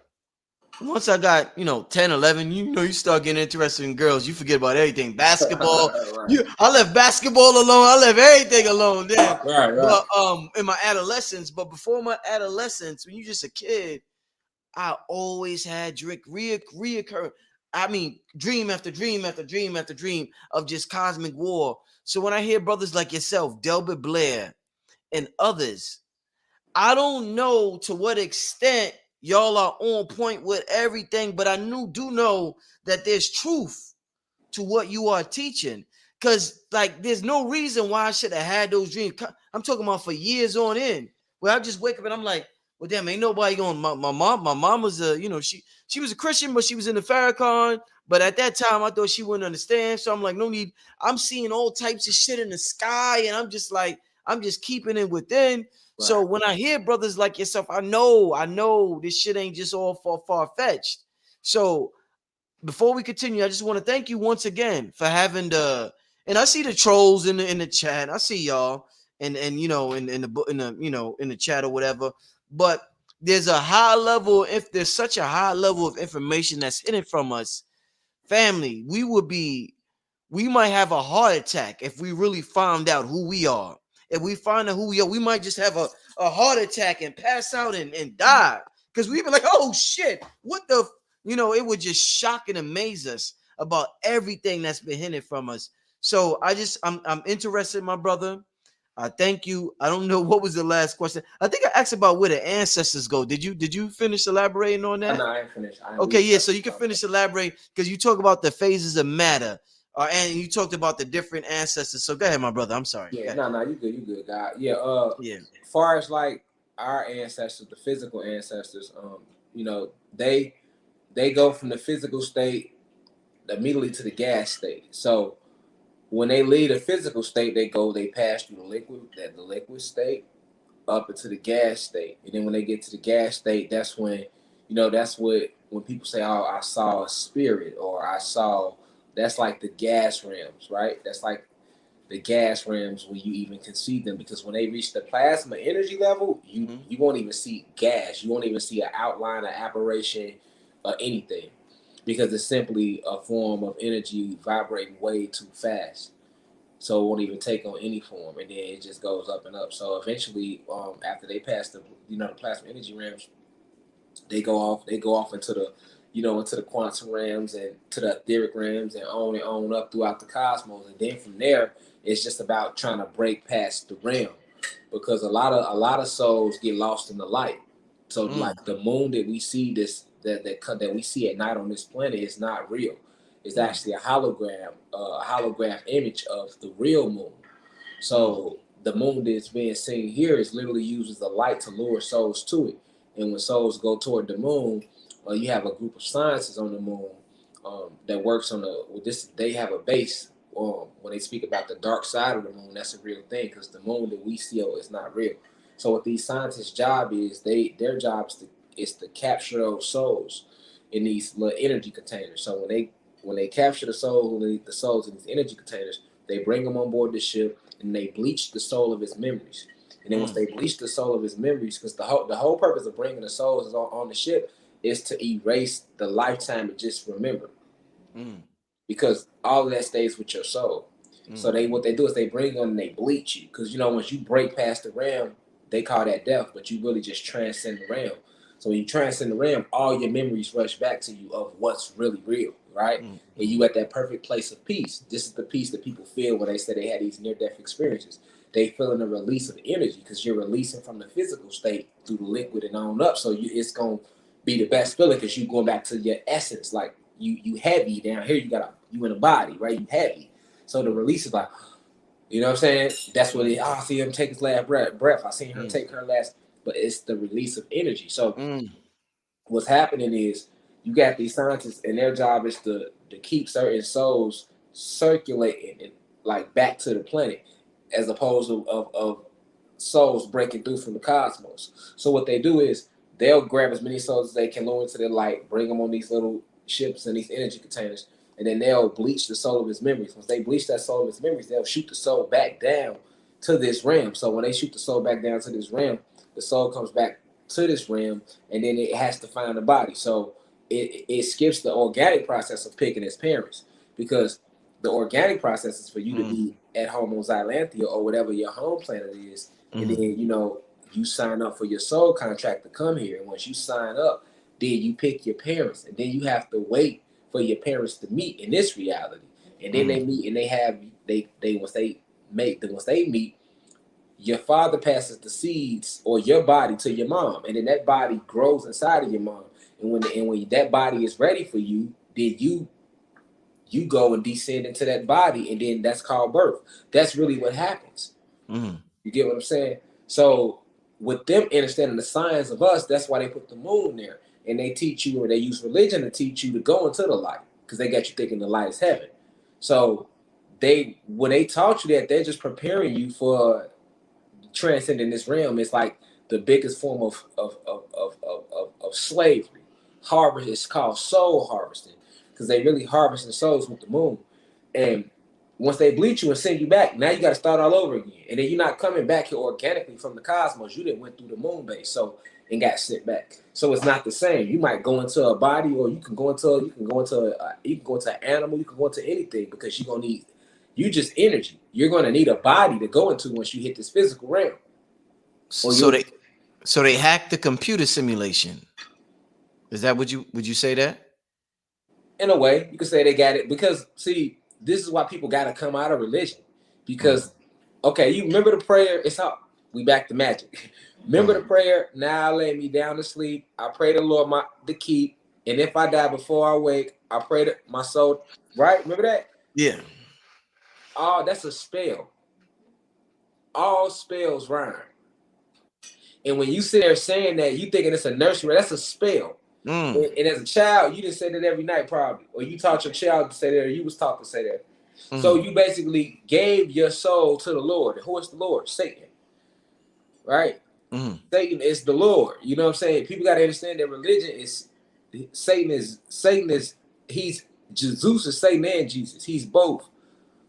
So these are spells that you cast over your soul. When you transcend the realm, you're supposed to be light, so that you can shoot back up to the highest form of energy. If you heavy, right, with anything on you, it's gonna make it harder for you to transcend the realm. Now, you got this moonlight, and if you've been fed religion, your soul been eating religion your whole physical existence. When you transcend this realm, you're gonna see that light and think that that's the light to heaven. So you're gonna float to that light, not even knowing you finna go right back to experience the physical experience again. And believe it or not, it's a lot of souls who they lived here 8-9 lives because they've been steady going through that moon camp. It's like it's not just an attack on you physically, it's a cosmic attack on you. That's a cosmic thing.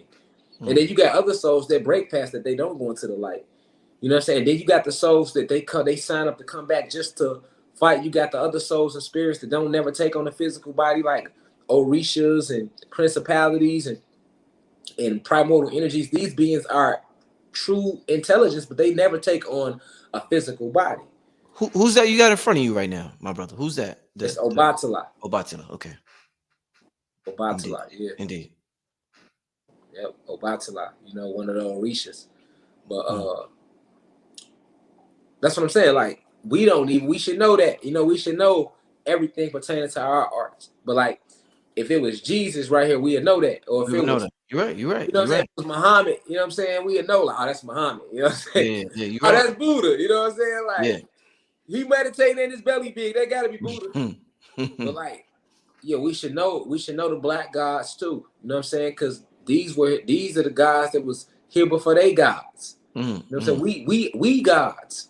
And when you can understand we all gods, then it's like, okay, so I understand why we saying peace, God, and God is in, like, you really a God. So you really the creator of everything you see and that you don't see. Ain't no such thing as death. You came here, manifested yourself in this physical form to be a part of this war right now, because we at war right now. It's a real war going on. Like, it's been a cosmic war going on forever, because ever since the war broke out with our brother Zeus, ever since he turned his back on us, we've been at war with him. He split the whole cosmos. So it's been a good versus evil. He didn't just take like the gods and goddesses on this planet with him. He took angels with him. He took extraterrestrial races with him, like a lot of Arcturians, which is another extraterrestrial race, like a lot of reptilian species and the Pleiadians. These were all good. At one time, we was all together. You know what I'm saying? So when that split took place, what they call that war in heaven, when that split took place, it was a cosmos thing. It was a cosmic split. And what you have today is that war still going on, with over 200 other galaxies involved in this cosmic war. And then now this cosmic war is coming to the surface. So you see it manifesting all around you in the physical now. You know, you. This is why the where we at right now. We have to get back to magic. We have to get back to sound bowls. We have to get back to crystal healing and meditating and going within. You know, we got to get out of going into books. Everybody should do what I do. They should be meditating and going within themselves and bringing their own truth to reason, because this is how the ancestors work. Everything you need to know is in you. You got to trust yourself though to bring it out of you though. You know. So what's the end game for Zeus? Is Big Mama going to forgive him, and it was just one big family fight? You know what I'm saying? It was just one big family fight, and all's forgiven. Everything that happened in the cosmos. What's the end game for Zeus? You think? Because Zeus is family. I mean, yeah, but it's fucking though. You know what I'm saying? Like, Mm, because the way I see it is, although I know that Zeus is our cosmic family because he's originally one of us who turned on us. mm, Um, and even if a person never heard it that way, if they ever believed in religion, they should be able to understand that Zeus or Satan was an angel. So if he was an angel and you're part of that kingdom, y'all from the same kingdom, right? mm, So even though we from the same kingdom, Zeus is Zeus. He'll never stop being who he is. Like that's who he is. mm, That's how he made it. That's what he wanted to be. Because mm, if that's the case, the cosmic war could have ended energy cycles ago. Because we mm, don't have time and space, but we got energy cycles. mm, So it could have ended a long time ago. But you know, father of pride. He created that reality. You know, we create our own realities. Now he created jealousy. He created pride. He created that, and those are realities that he loves, that he dives in. Even now, with like with the war being with where the war is at right now, it's over with for them. He still ain't finna just. He's still fighting all the way tooth and nail, all the way through and through. mm, He not giving up. He not slowing down. He's not letting up. That's not who he is. You got to remember, Zeus is a god like me and you. mm, So people got to understand, we are fighting other gods. We not fighting no weak people. We're fighting other gods. Satan mm, and them are gods. They still gods. They are fallen gods. mm, They're with angels. The angels are powerful. As many angels, you got archangels, guardian angels, cherubim, seraphim. There's many different angelic beings, right? The angels is the big family too, right? mm, But at the same time, you got fallen angels, fallen gods that's on his side. And we are powerful ourselves. So that's a big war. You know what I'm saying? That's a big clash right there. You know, mm, when people be like, when people that don't understand cosmic history, they be like, well, why would God let Satan keep doing that? It's not that. That's why I say you got to get out of religion and get into the real cosmic history of who we are and what we are. This is war been going on for a long time. So it's like when you understand that the essence of the war is based around him wanting to destroy his own species, and that's what he decided to do, then it's like, okay, well, I see everything else. When you're looking at the physical realm, you're looking at a reality that they hijacked from us. They stole all this from us. You know what I'm saying? Once they got mm, the enchantments, the spells, they put all that in motion, and you get what you got today. Even us having to wear cloth, this is a spell. Cloth restricts your energy. Plastic, all this shit around you, plastic, glass, cloth, all this restricts your energy. The food they give us, the signs and symbols they teach us, the words they teach us to use, all those are spells and things designed to hurt you and keep you limited. That's why right now when we talk like that, you probably do, because I can't see the comments, but you probably gonna have people, because they do it on my shit. People get on my, I be talking, people get on there, and I don't never focus on that. You know what I'm saying? Because the frequency up here, this ain't for everybody. You know what I'm saying? At the end of the mm, day, the planet coming back to us. It don't matter who the fuck believe that or mm. not. You That's feel me? facts. That's facts. Yeah, the planet That's coming facts. back to us, God. Yeah, Facts. it don't matter who. I'm not here to be believed. We not in the Pisces age no more. The Pisces age is where we just believe shit. I'm here to enlighten and inform. We in the age of Aquarius. This is the age of information and discernment. You know what I'm Mm, saying? I'm here to enlighten and inform. I'm not here to make you comfortable. I'm not here to make a motherfucker happy. I'm not here to make a motherfucker believe. I give a fuck what a motherfucker believe. At the end of the day, we gods. This is your cosmic history. This is why you a god. This is how it started. You know what I'm saying? mm, This is what we've been through. This is how we got to this point. This is why they on Fox 10 News calling me a violent occultist. nothing is violent or occultist about anything I'm doing. This is What they called you? What they called you? they called me a violent occultist on fire. Wow. Yeah, they did. Why they called you that? What happened? But I don't know what happened. All I do is get on YouTube and teach this real cosmic history. That's what happened. And they bitch ass get scared. Cause they know, see, with me, they know I'm not just no teacher, I'm a warrior too. So I'm standing on this. I'll never go to jail because I will never let these opposition kidnap me. I'm a god. This is my land. This is my ancestors' land. We created y'all. You feel me? So it ain't shit you can tell me. It ain't shit you can tell my people. But you got a lot of our people out here that they'll go to jail. They'll let them pull them over, give them a ticket and everything. You can't ticket me on nothing on my land. So you got to get to that mindset. Like, you ain't ticketing me on my land. And my nigga, I ain't even gonna keep buying fruit. I ain't even gonna keep spending money with y'all on no vegetation and none of that. This shit grow from the land. I'll grow it myself. Then you grow it yourself, but they want to come lock you up and find a reason to take the little land you got. That's what they do. You feel me? So it gotta be at the same point where we gotta be in warrior mode too. It can't just be on the internet talking about it. Like, you gotta be in real warrior mode. Like, we wasn't never slaves anyway. We didn't become slaves to the Emancipation Proclamation.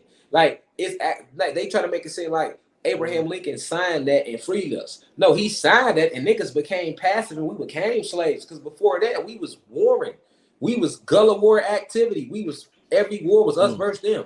Even the Civil War, you know what I'm saying? So these are all further lies, you know, as we fell more and more in frequency, you know what I'm saying? Because we was at a mystic point. At one point, we dropped all the way down to Lemurians and Atlanteans. And then from Atlanteans, we dropped down to Egyptians, then Mississippians, then Cherokee and Choctaw and Sioux and Aztecs and Incas. And then next thing you know, now we colored people and Indians. And then next thing you know, now we African Americans and Latin Americans today. Like, that's a powerful breakdown there, brother. That's a powerful breakdown right there, man.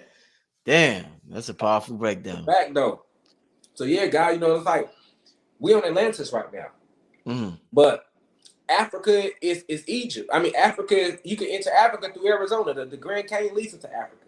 But the fucking ancient Egypt. The Grand Canyon? What do you mean, like a portal? You mean? No, it's not even a portal. You can literally just walk through the Grand Canyon and keep walking, and you're gonna come past a pyramid. Once you pass that pyramid, you're gonna be in what they call present day Africa.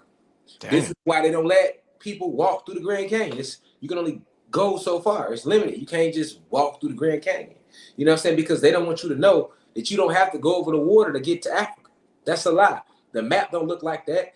And you can touch any piece of land. You can be in Europe on foot. You can reach Africa on foot. You can reach anywhere on foot. We are all one landmass still connected. So you're saying we're still one landmass? Oh, yeah. Okay. Surrounded, we still one landmass connected. Oh, all the continents still connected. Are still connected, and we surrounded by one big body of water. And then that water is surrounded by an ice wall. That's what we at right now. And that ice wall is called Antarctica. You know what I'm saying? That's how the realm look. And then we got people on the other side of the ice wall, and it's continents and more land. They call them Lemurians. And then we got another ice wall and more gods and goddesses on that side. And they all look like us. It's us. Just like on the spaceship. Like, and when you start seeing these spaceships and the gods and goddesses getting off the spaceships, and you gonna see us. We gonna like, damn, you thought you was gonna see some green people hop off. Don't get me wrong, we are green, blue, and red and different colors too. But you gonna see us. You gonna like, damn, that's us. Are those different ice walls the equivalent to different planets? Or? No, it wouldn't be like so. Like, okay, so the ice walls are just really put there, because when they first came here, we was like, okay, when the war broke out over our planet, our ancestors was fighting with them. So a lot of us was those ancestors, right? Because you got to understand, it's the same spirits and souls, just in different vessels. So this is why we are the ancestors.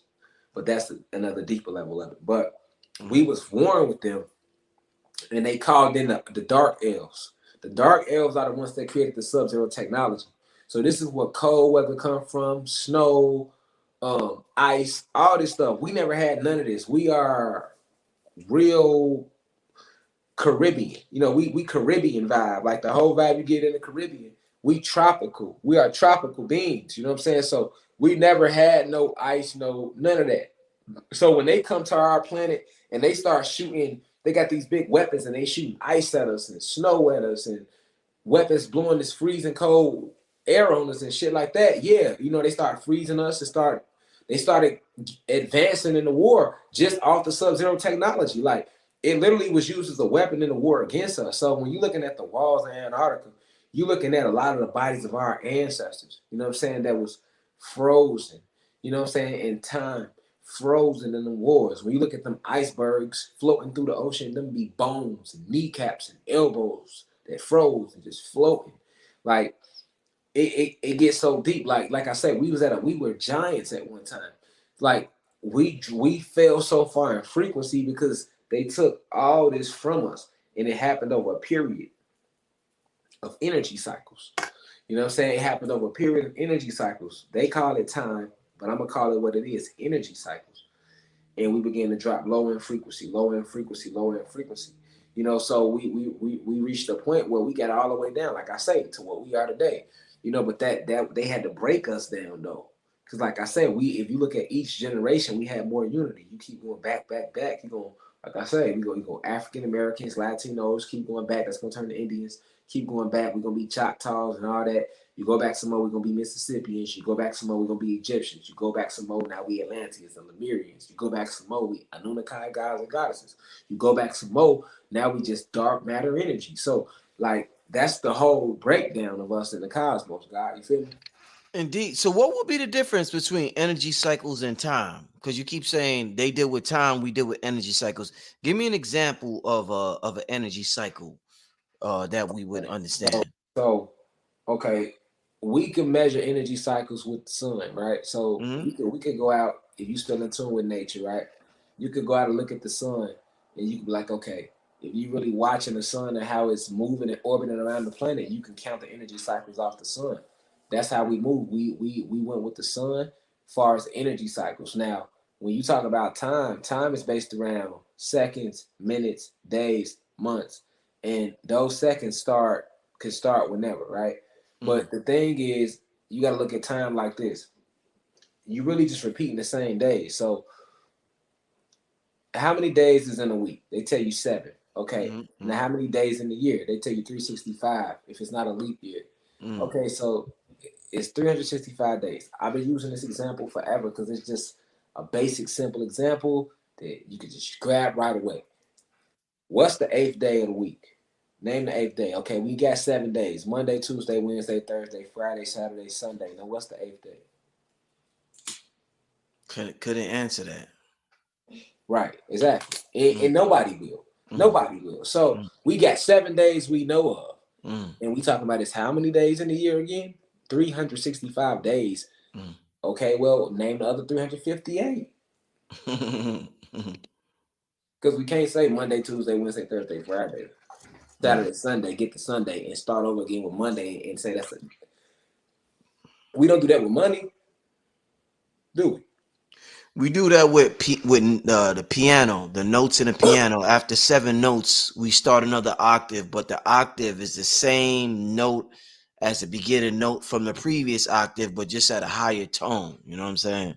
Exactly. And that's still, now check this out. That still is aligning up, making sense. You know why? Because if we're gonna say Monday, Tuesday, Wednesday, Thursday, Friday, Saturday, Sunday, that's 7 days. We need that 8th day. When we get to Monday, we can't say Monday is the 8th day. We've already counted Monday. Mm. Because it's like I say, yeah, they try to do that with the piano, but that still don't make sense because once again, with money, we can't do that. If I owe you $100, if I owe you 100, if I owe you $200, I can't go 20, 40, 60, 80, 100 and flip it over and go 120, 20. 140, 160, 180, 200. You're gonna be like, where the rest of my money at? Right, right, All right. day. You're gonna be like, because we should better do that with money then. Like, okay, well, if that's the case, well, why can't we do that with money? Why Mm. can't we do that with no? We say if it's 365 days, okay, we know 7 days. So we need to know the rest of those days. If we ain't got the rest of the days, that means it's only 7 days in the year. So okay, if I'm 30 years old, 7 days in the year, so that means I'm 210 days old. That don't. Now I'm all fucked up. Okay, and if I don't want to use that, okay, let's use this. What calendar are we using to measure time? Right now, the calendar that we are using is called the Gregorian calendar. In the Gregorian calendar, they set time back 8 years. Now, Mm. who is they to set time back? Let's not forget that these are people that, just like me and you now, and these motherfuckers set time back 8 years. So that means even right now, if you 30, you really what? 20, 22? If you 20, you really what? 12? Because based upon the Gregorian calendar, the time was set back 8 years. Okay, so anywhere it go, that's what I'm saying. You're like, well, what time is it? What calendar are we using? How are we? There's too many different calendars we can measure this shit in, and it's like, no, none of that makes sense. Birthdays, like birthdays, same thing with a birthday. I only came here one motherfucking time. I landed here 11/22/1986. That's when I landed. So if I landed 11/22/1986, I never landed again. So why is every year am I celebrating this day? And then I got this cake in front of me, and I got these candles. And see, if you understand the power of candles and how you can program candles and speak intended to candles and how they measure energy, and you can manifest things quicker because it's a candle. It seals your intent, whatever your wishes. You will understand why they put the candles on the birthday cake. You see what I'm saying? But see, they took our magic from us. So right now, a person will think I'm crazy sitting here with these crystals, and they see, who is this black dude and this and that, and you got candles, and what the hell going on? And the whole time, I got a whole ritual I'm doing right now the whole time while we've been live. So at the end of the day, like, and the person don't have to understand that, but thus it should be regardless. You see what I'm saying? Because this is what they doing. So when you talking about time, that spell does what? It locks you in. And now you believe that you them ages. So now you're limiting your being just to that age. Because you telling yourself, I'm. And if you know the power of words, anytime you say I am, that's the soul. So now you're spell casting over your soul. Like, I am 20. I am 21. You're limiting your being to just these numbers when it should be I am everything and everything is me. I am the center of the universe. I am God. I am that I am. Because whenever you say I, that's the soul. Whenever you say me, that's the ego. So, it like, people might not look at little stuff like that, but it matters in your energy field. Just like using the word HATE. I stopped using that word and my blessings flow just because I removed a word out of my vocabulary. That's how negative the word is. Or you say good morning, MORNIG. Morning means it's the morning dove. Like, it's only one morning. So if I come up to you and say that, then I'm wishing you bad energy, and I don't even know it. That's what makes it dangerous, because I'm thinking I'm saying something great. So I'm, hey, good AM to you, and I used to do that too. But when you take that out of your frequency and you stop using it, it's grand rising, and you realize these words, you'll see the power of magic and spell casting in your words, and hoodoo and voodoo, and why they took it from us and why they use it. They still use it though. They still using it. Every restaurant using orange and red to trick your solar plexus and to get you locked in your root chakra and your sacral chakra, to lure you to come here and want to eat this motherfucking poison. Right, indeed. It's all magic going around the whole time. The number they using, the number of days in the week, the number of colors in the rainbow, the colors of the restaurants, the shapes of our homes and houses, squares, prism shapes, things that restrict electricity energy. Because they know pyramids and spheres amplifies energy. Vortexes amplifies energy, right? So it's like everything around you, plastic, glass, cloth, which is cotton, has been put around you to limit you on every level. The words they taught you, they took vibration from you. This seems weird to people, but that's vibration. That's how you originally speak. They took that from you and gave you the words that you gave them. We taught them alphabets. We the alphas, they the betas. You know what I'm saying? We taught them this shit, and then they re-rocked it to you after they did enslave us, after they hijacked our planet from us. You know what I'm saying? So we getting our planet back now, but they have 550 of their man-made years. That's why it's over with now. That's why you see this grand awakening, because the ancestor energy is back. It's flat out war. Everything without a soul gonna be eradicated. Everything vibrating low. We ain't come to play. The ancestors ain't come to play on no level. You see what I'm saying? That's the part people better know. Like, this shit ain't gonna be no joke. We're gonna get real gangster around this bitch, because look what they did to us. They didn't drench the land of our blood. You think we finna play with them? You know what I'm saying? Like, that's like it. Like, people gotta know that part. Like, this ain't no joke. You know what I'm saying? This ain't no joke with what we going into. So all that peaceful shit, we not being peaceful with our enemy that wasn't peaceful with us. You know what I'm saying? It's still right now kidnapping and raping our kids and our babies, poisoning the food, miseducating you on every level, manipulating your energy fields, having you stuck in your chakra and your sacral chakras with pornography. You know, social engineering got you thinking you're not good enough. You know, got you walking around with insecurities, got us don't even want to communicate with each other, connect with each other, no unity. We don't even do family reunions no more. You know what I'm saying? Like all that comes from social engineering and us being weaponized against each other. So like, you know, it's in game now. Them days is over with. That's why we speak the way we speak. That's why I say the things I say, and I say it the way I say it. Like it's fuck the FBI, fuck the CIA, fuck the whole system. You know what I'm saying? Because that's what need to be said. It's fuck the Pope, fuck all of them. Because at the end of the day, we the last generation. We ain't come to play. We ain't come to be nice. We go everybody awakening. We spread this information, but we gonna stand on the business too because we know how they get. You know, it's over with for them. So you got to know that we are warring with people that like to be violent. You know, these are the people that took everything from us. They violent. They rapists. They murderers and rapists. You know what I'm saying? So you can't come trying to be peaceful with no murderers, no rapists, and think you're gonna get some change. You ain't gonna never get no change. You know what I'm saying? We not marching about shit. Like we watched our ancestors march. We ain't marching that shit over with. We on a whole different energy. We on some like straight gangster shit. Like the SAR land, we ain't honoring nothing. Niggas ain't even working for their jobs no more. Like I walked off my job. I got my own companies. We got our own companies. Like fuck y'all. You know what I'm saying? Nigga, we damn near ain't finna pay. We ain't pay no taxes. Fuck y'all on taxes, all type of shit. Like, what y'all gonna do? Lock a motherfucker up? If you try to come kidnap me, you gonna have to take my whole avatar because ain't no them days over with. We not going for that. We not going for none of them using these laws. They wrote these laws with the deepest of hatred in their heart for our ancestors. These laws ain't never changed. These laws ain't never changed. These the same laws. You know what I'm saying? So why is we respecting the law? The law? Why is we respecting their litigation? Why is we respecting anything when it come to them? Why is we respecting liars? They done lied to us about everything. But we won't fuck with each other for less. I lied to you about one thing, you cut me off. We catch these motherfuckers, we catch these motherfucking racist oppressors lying every day of our lives, and niggas still want to believe them. Niggas still want to kumbaya and hope Jesus come out the sky and change something. You know what I'm saying? So like, nah, that ain't the energy we on. We on straight Haitian Revolution energy. We on Nat Turner Ogun energy. We on Shaka Zulu energy. About these kids, about our land, about our people. God, that's the energy I'm on. You feel me? You on fire. You on fire, brother. Go ahead, man. You know, for real, God, because it's like, you know, Go ahead, brother. ain't Go just ahead, brother. think about who we are. We need to know how great we are, though.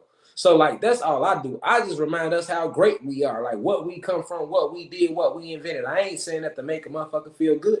I'm saying it because this is what we did. If we didn't do it, I can't say we ain't do it, but we did it though. We did it. We created everything. All that you see, all that you don't see. So that's something to be. You should be empowered by that because they ain't never told us that we wasn't shit. But some Africans with some baskets of fruit on our head. So you measure that up against the shit that we know now about who we are. We remember who we is, man. You know what I'm saying? Andy, that's what our people should want to hear. You should want to hear, like, you should want to hear how great you is. Motherfuckers so used to being put down at the bottom part that they ain't shit that when they hear that they great, they don't even want to hear it. I didn't listen, man. I done been down here in Atlanta. I done seen goddesses in the streets be peace goddess. Don't call me no goddess. Damn, but if I'm like, hey, what's good, bad bitch? You love that. Hey, that's a bad bitch right there. Hey, Gary, call me. I know I'm a bad bitch. I just got my inches in. He called me a bad bitch. Like, you know what I'm saying? See him. Peace, God, what it do, man? I ain't no God. But I mean, what's good, Crip? What's good, Blood? What's good, G? What's good, folks? You know what I'm saying? What's good, Killer? Yeah. You know, what's good, player? What's good, nigga? You know what I'm saying? You want to be called a killer, though. You rather be a killer than be a God. You know what I'm saying? Like, I tell you a God, I ain't no God, man. Don't be calling me all that. That's what you is, though. You know what I'm saying? Like, that's empowering. That's what I'm saying. That's how great you is. It's just like the saying they had, and the saying was about us. This the saying. They didn't tell us it was about us, though, God, but they was talking about us. The saying goes just like this. Our biggest fear is not that we are inadequate,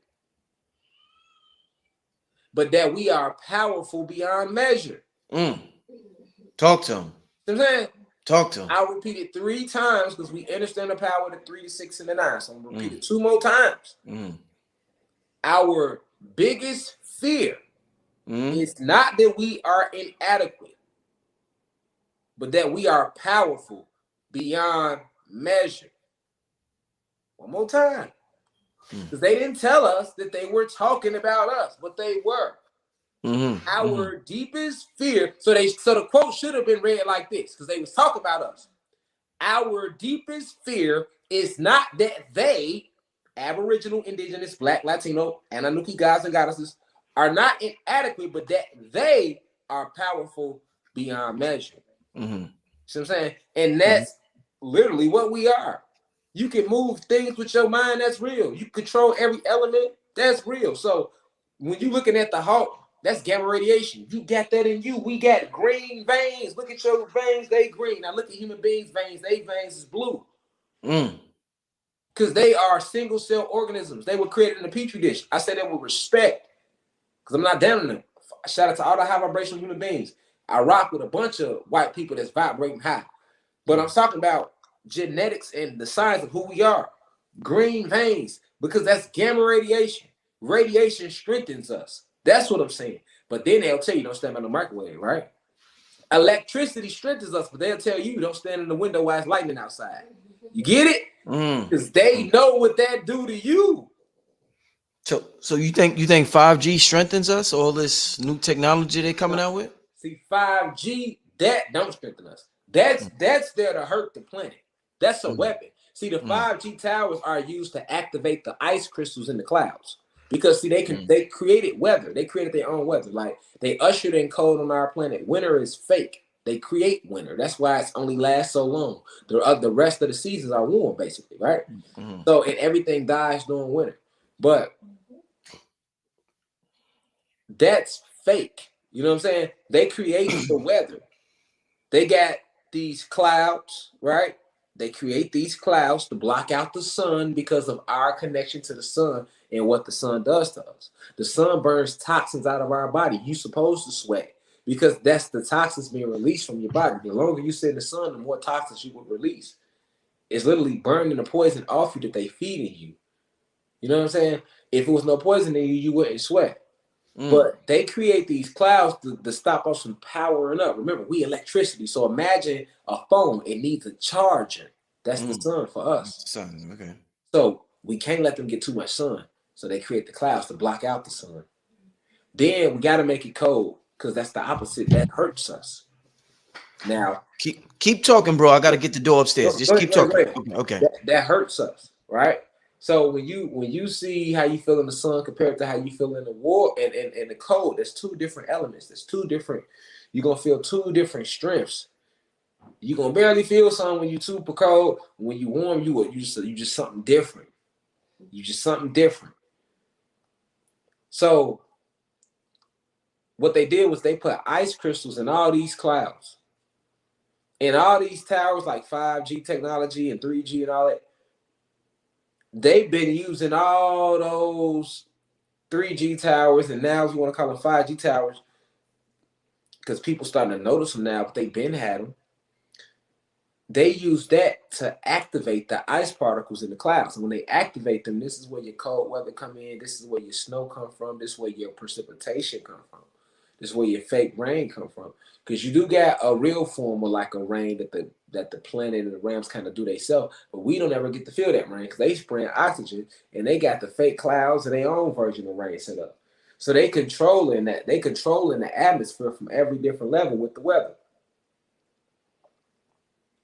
So, but as we come back to our essence, if we can recognize our connection to that sun and to the planet, then we can control the weather ourselves. We can re-hijack the planet from them just by taking our power back within ourselves. So if we understand our esoteric connection to the sun, they can't use their weather to control us no more. They can't do that when we understand our connection to everything around us, that you can go in meditation and manipulate anything in this physical density just with your mind. Anything is at your command. Long as you ask first, it's going to work with you. Any element, anything you're trying to do in this physical reality. And that's the secret they don't want us to know because we then hijack the planet back from them. By taking control over the elements. with our mind, Our mind. and not just elements, like things like think about the sun and what it does for us. So like when they say it's a cloudy day, if we all had our mind set on a sunny day, the sun coming out regardless. If just one of us focus and do it, a lot of us do it, yes. But that's on any intent. That's on any intent. That's the metaphysical side. That's the true power we got. We even with bullets, like bullets is kinetic energy. So we reaching a level where bullets don't even work anymore. On some Neo shit, Matrix Neo Yeah. shit. That Straight listen. that A we lot of our talking. people, no lie, guy. A lot of people don't know this. Bullets are kinetic energy. Bullets come from guns. Guns are made of carbon, so that's us. You can control the bullet and its trajectory and everything about the bullet strictly with your mind. But if you don't understand the science of yourself and what you are and what that bullet and what that gun is, then you can't do that. And with the planet rising at a different frequency right now, a lot of people, especially if you woke, bullet ain't even gonna hit you because the planet needs you right now. Bullet could be aimed at you. Bullet could be coming towards you. They won't even penetrate your aura field. You can literally change the listen. A bullet can't penetrate nothing without velocity. So you got to know the science. If you was to go in meditation, whatever you think about in meditation, you're gonna manifest. That first off, that's the power of meditation. Second off, so that means anything. You can go into meditation and you scientifically break down that velocity. You say, you know what? I'm going to recode the velocity of this bullet to 0.00. That means that's zero velocity. That means the bullet ain't gonna have no velocity. And if you program that with your mind, somebody go to 5 bullets at you, they won't even penetrate you. That's a fact. That's the level. That's the level that the planet is rising back to. And this is the level that one must be on right now. Because that's what we are. Simple things like guns and bullets have put fear into the Black community and stopped them from rising to get the planet back. Big time. So now that's been broken down. All those weapons the armies in them have, they've been disarmed. The whole war that's going on in Russia, Ukraine, it's a hoax. That shit ain't really taking place. Distraction. It won't be no more wars on that level. They don't have that permission to even put that type of energy on the planet no more. The ancestors back, the ancient ones here, the cosmic forces here. You know, you got too many extraterrestrial races here. Like it's literally in game. Like who? Tell me some of the extraterrestrial races that are So here that are like, you can't do this no more, motherfuckers. So you Alpha got Dracodians, you can't do this. Like who's so here? you got so okay, so you got a lot of okay, the Nerubians are here. The Nerubians were the ones that salted the seas originally. So the Nerubians come from a planet called Nibiru. Nibiru is a planet, a spaceship, and a sun. So a lot of people don't know that anciently it was no salt in the seas. The Nerubians are the ones that salted the seas. Now, why are the Nerubians here? The Nerubians are here to clean up the atmosphere. So their job, what they do is like they'll appear in the sky as the sun some days. And if you don't have a keen eye, you won't be able to tell the difference. But some people can. They catch it. They post videos about this. Okay, so on days when they are on the planet or on this realm, right, of Atlantis, what they'll be doing is they'll be cleaning up the atmosphere. So they going into the sea, they cleaning out all the pollution out the seas. They going into all the rivers, cleaning all the river pollution out, cleaning the forest up, putting that good energy back into the forest, cleaning all the Margellas about the sky, trying to clean the oxygen out the sky, pump the hydrogen back into the planet. That's the job of the Nerubians. So that might not seem like much, but it is, because if we get the atmosphere back right, then we can unlock all of our genetics and we'll be a lot more help to them than we have been thus far. Then you got the Nagas here. The Nagas is ran by Medusa. Medusa, her story was told a little bit in Greek mythology, but it wasn't connected to the Nagas. But she's actually like one of the main goddesses, like one of the head, if you want to call her queen, of the Nagas. So the Nagas, they are gods and goddesses like us, but they have serpent bodies. So they have arm, head, torso, body of serpents. So you're thinking of like a snake, or some of them even have lizard bodies, you know what I'm saying? But majority of them have like half the body of the lower half of a snake. This the Nagas. They also from the Sirius star system. You have the Lyrans here. You have the Syrians here. You have the Martians here. You have a lot of Martians here. You have a lot of the veneer. All right, so these are the beings who I spoke about. They live on this realm. They are interterrestrials, because extraterrestrial races are races that are from different planets and galaxies and star systems, if you want to call it that. And then you have interterrestrials, which are if you want to call them alien, but they not alien races that live within our planet. You get it? So you got them more in action. You have a lot of the nomos reappearing. So this are a lot of your sirens and mermaids and mermen. They are all a part of the nomos, along with dolphins and whales.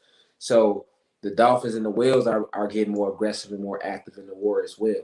You also have a lot of your elemental warriors and beings that's back on the planet. You also have a lot of that ancient energy, like from the sun god Ra.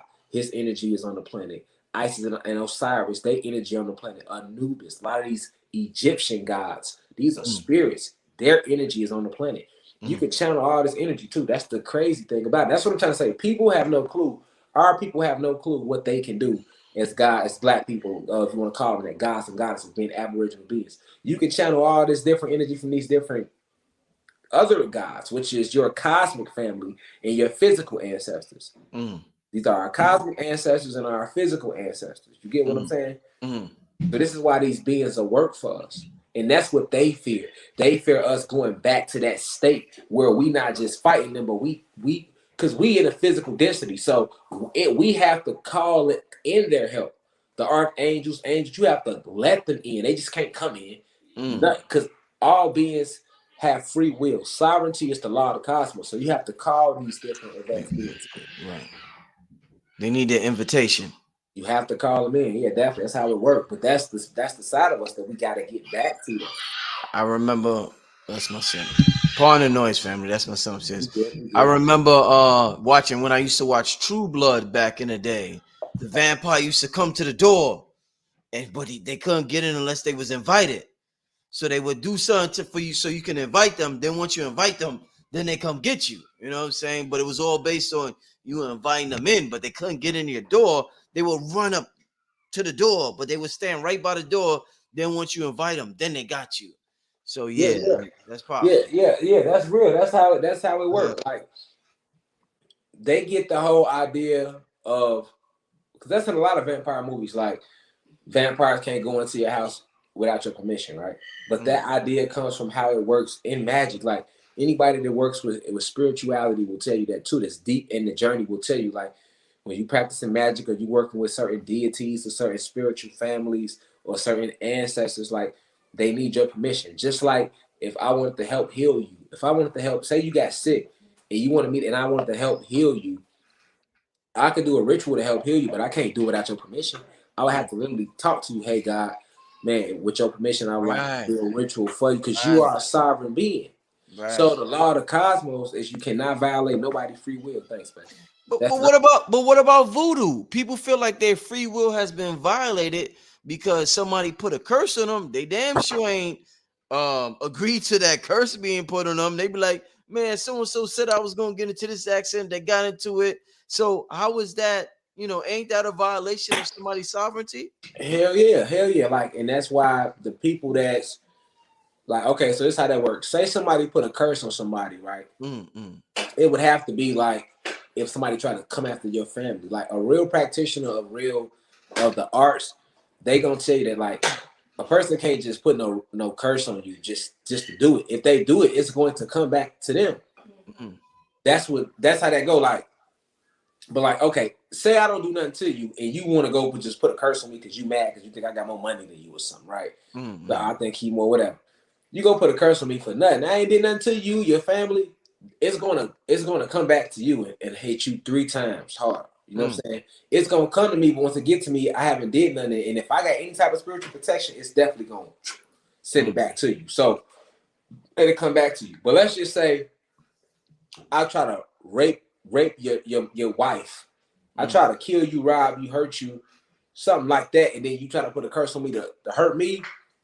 You got the green light because you got the right to protect yourself and your family. You see what I'm saying? That's how that works. Like, so when you see people like this practicing voodoo and they go put curses on people for no reason, those are people they're using the energy, they're using the art for negative results. You know, that's like with a gun. Like I could take the gun and I can go rob the liquor store. I could take the gun and only protect my household.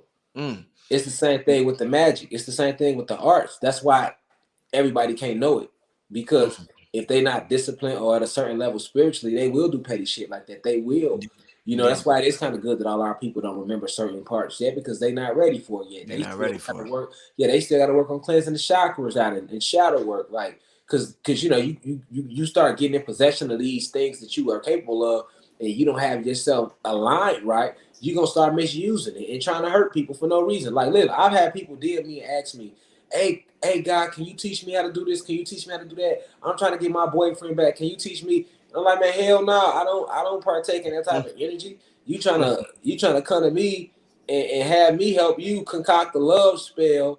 So you know what I'm saying? Like that ain't how that word reflection. You feel me, God? Like, and you ain't finna get me fucked up. You feel me, God? You ain't finna get me fucked up. I know how it goes. You ain't finna get my energy all fucked up because I didn't want to concoct some shit. And now shit going wrong for me, because then it came back to me because I'm the sender of the shit. You see what I'm saying? Right. Like, like, you gotta understand like what you're doing. It's serious. It's serious. It ain't no joke. Like I tell people that when they come around me, I say if they come around me, I'm like, listen, man, have respect in front of my ancestors because they don't play. You know what I'm saying? You can't be looking like, oh, that's just some statue with some beads. Like, you can't move like that. You know what I'm saying? It's real spiritual work over here. It's real spiritual protection. It's my family. It's my they don't play about me. You feel me? So like I tell people that, like, you know, somebody had came and did some work on our crib, and somebody in his family had died because he touched my altar. You know what I'm saying? And I told him, I'm like, you can't be touching altars and moving stuff because if your intent ain't right, they gonna know that. You know what I'm saying? So anything that's out to hurt me gonna be just like you. Like if we start going to our spiritual family and bringing them in for protection, that's a different level of protection. The spiritual law overrides the physical law. Physical law, man, it's made up. So spiritual law is the essence of it before they even got here. You know what I'm saying? So when you go into the spiritual side of things, that's what they fear. They don't want us doing that. They fear that because they remember how it was when we was. That's like Locke. They don't want you in your nature because they know copper and crystals. They know like, anything I say gonna be amplified. All my intent gonna be increased just off me wearing this and having this on. And yeah, that's protection. It's real like that. Energetic protection for your aura and all that's real. Even this sitting right here. Can't nobody spell work against me when I got this crystal sit right here. That's why I sit it right there. You know what I'm saying? Like it's defense magic at the same time. Like, you know what I'm saying? Like, because people think it's not real, but it's people that's practicing this. You know, it's people that's practicing sorcery. They practicing witchcraft. They know it's real, and they'll watch this type of stuff and be mad that we even talking about it because they want it to be. You know what I'm saying? You're right. They'll be like, and then they'll try to work some shit toward me just because I'm talking about it. Like, so. It's happened before. It happened last summer. So, you know, I've learned even being public. Got to move with certain protections, say certain things, have certain things set up when I'm talking live, certain crystals, certain, you know, just the, you know what I'm saying? Because what we talking about, that's the scary thing. You got the people that know it's real, then you got the people that's listening and they don't know if it's real. And then you got the government, they watching and they the main motherfuckers get mad and they know it's real. And they like, oh, okay, he trying to wake the people all the way up. You know what I'm saying? Like, so, yeah, we got to get back to who we are. Really, this is our true protection. This is our true, we can't, you know, we not winning a war with no guns and bullets. That's kinetic energy. That's low. That's kinetic energy. We can stop that with our mind. We can, especially right now, the Kundalini energy has risen so high. It's risen so high, and it's going to keep rising. The frequency so high right now. We waking up like on that level, like they can't fuck with us, God. We can't. The only people they can fuck with is if you not woke right now. Like if you ain't woke and you not on your journey, then they can fuck with you because you trapped in that 3D. But for us who we ascended, we not on 3D. We know about vibration. We understand. We understand reflection, so you can't fuck with us. You know, we back to source, like we back to understanding. Hold on, we created y'all. We reverse engineered y'all. So the little light magic y'all been doing ain't nothing. We finna counteract that with this, with the real essence. We the true descendants. We the true heir to the heir to this shit. You know what I'm saying? Like, so that's what it is, God. Hmm. That's where we at with it right now as a whole. You feel me? I want to take a few questions. Do you mind taking a few questions, my brother? Let's do three because we understand the power of the 3, the 6, and the 9. Indeed. Before we do that, I want to give a shout out to your website once again. Let me put it on the screen. Let me put it on the screen. Shout out to this brother. We got 2,800 people in the building. If we got 2,800 people in the building, a lot of y'all have not heard of this brother. Some of y'all have. This brother has a magnificent website where he gives lectures that cannot be seen on YouTube. I want everybody to go to www.theuci.online. All right, family, you go there and you get some exclusive information from the brother. I mean, I'm like I said, I'm thankful for this cosmic information, this download, especially after the eclipse that just happened yesterday. This is definitely well needed for our community at this time, family. So I want y'all to give me some questions in the chat. For the brother, the brother say he's gonna take 3 questions. Give me some questions in the chat. We've been on for about 2 hours and 30 minutes. So we've been on here. We've been on here a while, y'all. We've been on here a while. We've been building, and yeah, Numbers, though, you see the numbers 3 times 2 is 6. indeed, indeed. And we headed to 3 hours. You see what I'm saying? 3 hours, yeah. Okay. Let's get to this question. I think this is no, not that one. This is like shit. Where did it go? Chat moving so fast. I get this might be pertaining to Dr. York.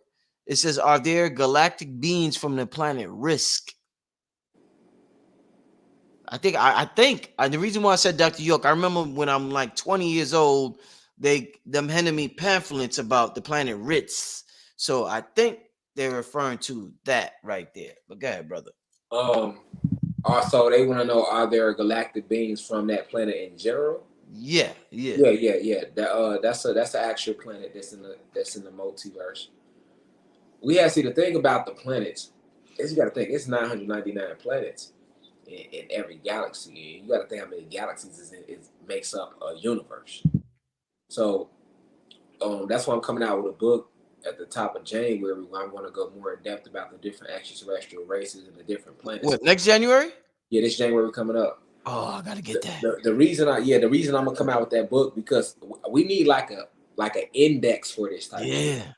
You feel me, though, guy? Like I Yeah. need like an index with all the planets, the beings on the planet. Oh man. Like so, if I gotta make a series of books, I will. But I'm definitely gonna hit as many as I can in that first book for sure. Cause like, um, it's over. Like I say, just in this war alone, you have over 200 galaxies involved in this war. Cause like, see, we in the cosmic war right now, where it's like us versus the Pleiadians and the reptilians. You know what I'm saying? Like that's the war. That's been the war. And when you get all these different galaxies involved in that war, even the Saiyans, like how you heard about the Saiyans from like you think of Dragon Ball Z, that's based on the real race. Like Dragon Ball Z has so many races that's actual extraterrestrial races. That's in that cartoon is crazy. A lot of your anime is based on have races. When you go look at Avengers and X-Men, they mention races, and all of these races are different variants of ourselves. The way we designed them, like I say, the Arcturians. The Arcturians are the ones that's responsible for uh, teaching the reptilians and the human beings the time spent, which they have used to keep us running in like a loophole in a maze. So uh, it's imperative that we understand when we talking about extraterrestrial races, you have to have your third eye completely open because these things will sound so bizarre and so like unreal. Sometimes it's so intense that it's not even words to describe certain races or certain activities or certain things or attributes that they have um, without sounding crazy. Some things you just have to experience and see. But it's many different extraterrestrial races. So yeah, that's definitely a planet. That's an actual planet that Doctor. Well, I don't know if you heard that from Doctor York or not. Um, I haven't heard it from Doctor York. Not saying that he haven't said it, but I do know that that's an actual planet though, for sure. Okay, next question is how to communicate with these extraterrestrial families, my brother. Through meditation. through meditation, and I would say using an amethyst crystal. Amethyst? Yeah, meditate with an amethyst crystal, because amethyst connects you through to the crown chakra, and the crown chakra deals with breaking from this physical realm. Once you break past this physical realm, then you can connect with all the spiritual families that's around you. You can connect with them. But you have to break past the physical realm. You have to detach from everything. You have to recognize that you are everything and everything is you. It can't just be a saying. That's why I always say it. I am everything and everything is me. You have to come to that self-realization that you are one with everything around you. And once you reach that point, which is best to do through meditating with an amethyst crystal, uh, maybe start with 3 times a day, definitely, but let it be like maybe 3-minute sessions, and then work your way up to 6-minute sessions, 9-minute sessions, and on and on. But meditate with the amethyst crystal, and then set your intent. Ask to connect with the spiritual forces. Ask to let them into your vessel to work through you. And once you start meditating and doing that in the sun, what happens is they start opening up to you, and you'll start to hear them talking to you. You'll start to notice you're being led to certain movies or books, or you'll meet a certain person that connects you to a deeper level, and then you'll start to realize when they talking to you and when they working through other people around you in the whole nine. And then you can start making your altars, and you start getting to that level of it, because you're gaining that connection with them. So that's how you connect with them, though. Ashe. Indeed. My personal question. Indeed, go ahead, my brother. Now, you good, guy. You can talk over it. Indeed, my personal question before we get to the next question from the people. In terms of sun gazing, obviously I've interviewed so many people. I've heard their take on sun gazing during sunrise or sunset, but I got to get your take on that, God, and your perspective on that. How important is it to observe the sun during the sunrise or the sunset versus just getting its sunlight throughout the daytime? Um, we supposed to actually be looking directly into the sun. However, because we had our have been broken from our nature, Mm-hmm. um, it's best to look at the sun. Definitely when you're starting off with sun gazing, Mm-hmm. and the sun's right before sunset, and right before sunrise, when the sun is not like at its peak point, so that it doesn't hurt your eyes too bad. Mm-hmm. But as you work your way up from that point, you'll reach a point where you can start looking into the sun more on your own. Sun gazing is very powerful, because when you looking into the sun, you're looking into the chromosome. So you looking into your soul. All right, because the sun is not just a chromosome that's a part of you, but it also contains a piece of every single soul ever created. Mm, So mm, when you looking at the sun, you're looking into everybody's soul. You're looking into the source. You're looking into the essence. You're looking into the truth of yourself, because you burn brighter than the sun. mm, The sun is able to burn bright like it does. It gets that energy from us. Remember, mm, we give life to the sun. So how bright you think we burn? We're more luminous than the sun. So when we are without a body, we're at our highest, with our highest vibration. So sun gazing allows you to connect back with that part of yourself, which is cosmic, it's galactic, and mm, it strengthens and burns off the toxins that's been placed over your eyes from the food you eat. Because mm, those toxins cloud over your pupils and all that. That's why you have to open your third eye, and that also comes through meditation, which is your spiritual eye, your ability to see things clearly for what they truly are. You have to be able to see past the veil. So when you looking into the sun and you gazing into this, it's cleaning out your soul. It's cleaning out your aura field, mm, because you are electricity and magnetism. mm, And when we can realize that, that's what Dr. Sebi was saying, electrical beings, same thing. We mm, are electricity and magnetism. So you require energy. You need that sun. That's why you created it, mm, right? You need it. You feed off it. You're a plant. You're plant based. That's why it's mm, called a planet. mm, My locks sprout because I go in the sun and let them soak in the sun. mm, You know, the plants have chloroplasts. We have chloroplasts. mm, You know, we you got to understand that divine cosmic connection, and you're looking at a piece of not just everyone else's soul, but yourself. That's the chromosome. The chromosome, and to be exact, we share that same chromosome in us, because I am you and you are me. It's no separate. It's no difference between me and you. You are me in manifestation, and I am you in manifestation. We are. This is an example of a parallel universe right now, because you're looking at me thinking you're looking at Rashad Jamal, but you're looking at yourself, and I'm looking at you thinking I'm looking at Black Magic, but I'm looking at myself, and that's why karma is real. That's why if I go behind your back and bad mouth you, somebody do it to me, not because I had it coming, but because I already did it to me. Right. I did it to me. And see, that's the metaphysical breakdown of karma. They don't tell us that, they just say karma. But that's because they don't want you to know that you are everything and everything is you, because that's where the power is at. That's when the connection comes back, because it's not just with you and your people, other gods and goddesses, but with nature. So then you start to treat everything the way you want to be treated. You don't send out a frequency that you don't send back to you when you recognize that you're one with everything. You don't do that. It's different now. And now you have more help too. You have more help. You understand that no, you're not alone at all. You are literally everything around you, down to the microcosms and the macrocosm. You know what I'm saying? Like, so that's why when you sun gazing, it helps to clear that out. It helps to connect you back to that part of yourself. And that's the part, once again, that they fear. Because now elemental beings can communicate with you more. You on a higher frequency. You can see them now. They there the whole time, but you can't see them because you're not on that frequency. But it was a time when you was on the you created the elemental being. You created everything. So every being, everything around you remembers you, but you don't remember it. The rocks remember you, the birds remember you, the grass remembers you, the elements remember you, everything know you. You the only one walking around in your own house with amnesia. Damn.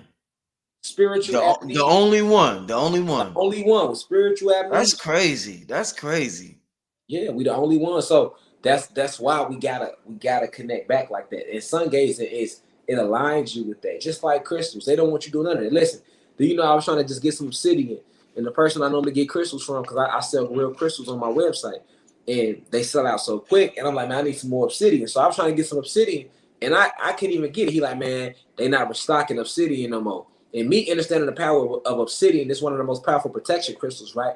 And I told my wife, I said, babe, when they realize, because it's this mass awakening going on, and more people starting to get into crystal and crystal healing. I'm like, when they see that all these black people and these gods and goddesses are starting to get back into these crystals the way I'm like, they gonna start trying to snatch them crystals off the shelf, because the crystals these are weapons, man. These weapons, man.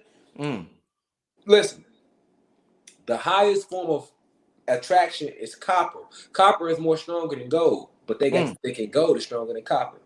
The diamond is a beautiful crystal, but it's not more stronger than the clear quartz. See what I'm saying? So it's like, as people realize that, they gonna start moving crystals off the shelf. I told her that, and now I just they like, oh, it's hard to get obsidian. I'm like, and it's from a big, like I be going like Arizona, like where they do the big mining at. Like, so that let me know they finna, maybe in the next year we're gonna look up, they ain't gonna be selling crystals no more, because they don't want us with crystals. Damn. You know what I'm saying? We don't. That's like us having locks. Like, they don't want that. They don't want that, because they act like locks is a weapon. They act like locks is a weapon, bro. They are, but they are. They act like here is a weapon, bro. Forever, bro. It's a weapon because our ether grows up to the cosmos, and it connects us to everything around us. It's electricity, and it hold energy. You can release it too, because you are a crystal. So like crystals pulling energy, then they release it. We pull in energy, then we release it. So our ether do the same thing. And then if you have your intent set, you can go out there in that sun and channel the energy from the sun with your intent, and use your ether to power that electricity through it, and do more than you could ever imagine. So it really is a weapon. Our ancestors fought using their locks. These are antennas. The grass is antenna. If you observe the grass, I don't think people look at what grass really is. Grass isn't like just some green stuff on the grass. That's antenna. It's antenna. Step on the grass and just watch how it just bounces back. It's gonna pop back. You can see the life in it when you watch it. Step on it and just sit there and just watch it. Move the shoe. The grass gonna pop back, like just like a person would get knocked down. You know It's gonna pop back up. It's gonna start straightening itself back out. You gotta realize, like, everything around you is antenna. So it's you connected to your environment. Your listen. Your aura is 1,000 times more stronger with locks in your hair than when you ain't got your hair locked. Yeah. 1,000 times? Oh yeah. Listen, Wow. if a person does something bad while they have locks in their ether, it's gonna come back and hit them faster because they got locks in it. Ooh, So shit. it's a magnet. It's going. That's why you got to keep your soul clean and your locks clean, and you should be growing with your locks. It's a journey. It's a spiritual journey. So like for the longer my locks get, the more deeper I go within myself. It's like that's how your journey should be, and it works on both ways. If you on a positive intent, it's gonna manifest even quicker because you have locks. Because this is antenna, and your thoughts is electricity, and this is like antenna for that electricity that you're thinking through your thought receptors, through your thalamus gland and your neocortex and your pineal gland. These are your centers of creativity within you, right? And this is a cosmic thing because all of that you receive downloads from the sun every 8 minutes, and it's those downloads, and those downloads are placed into the sun from your ancestors back home on Sirius X. So they send these messages through the sun. That's why sun gazing so powerful. That's why sun soaking so powerful. And that's why they don't want us in the motherfucking sun. That's why they created clouds. Last question, my brother. Do you have a catalog of books you recommend? The people are thoroughly impressed. They want to know any books you recommend, my brother. I would say I would say it's good to read Huey P. Newton, Revolutionary Suicide. I would say Rich Dad Poor Dad if you ain't already read it. And if you have read it, read it again. So you can understand how they use the monetary system against you. Indeed. Um, That woke me up. That woke me up years ago. Indeed. yeah, definitely, definitely Definitely. a deep read. Yeah, about the rat race. Mm-hmm. To be honest, I think the 48 Laws of Power is a good one to read because it allows you to see how the oppressors think. Because it's nothing but it teaches all about psychology, reverse psychology, which is what they use it against your black ass every day. So if you really study the 48 Laws of Power, you can see, and the Art of Seduction, were both written by the same author, Robert Greene. It's nothing more but than them using. Literally, that book shows you what they do to you every day. How marketing is used to control your soul, to lure you into believing false narratives about yourself and accepting them as reality. Like that's all in the 48 Laws of Power. The way they kill us off when we do have leaders, how they kill the leader and hide their hand. I mean, the whole nine.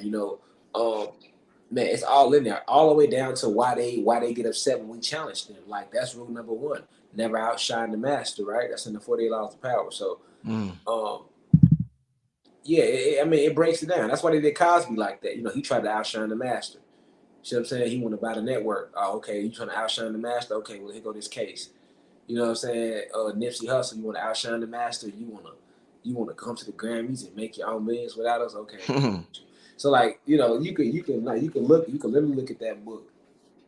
I'm gonna tell you to go within yourself. But if you want some books those books I'm recommending strictly because you must know the enemy and how he thinks. That's why the 40 Laws of Power. In the Art of Seduction. And let's add the Art of War on there. Just 3 in a row, all 3 of them. Third one. Huey P. Newton, Revolutionary Suicide, because you must understand the power of revolution and what comes with it when you try to revolt and organize in any form, way, shape, or manner.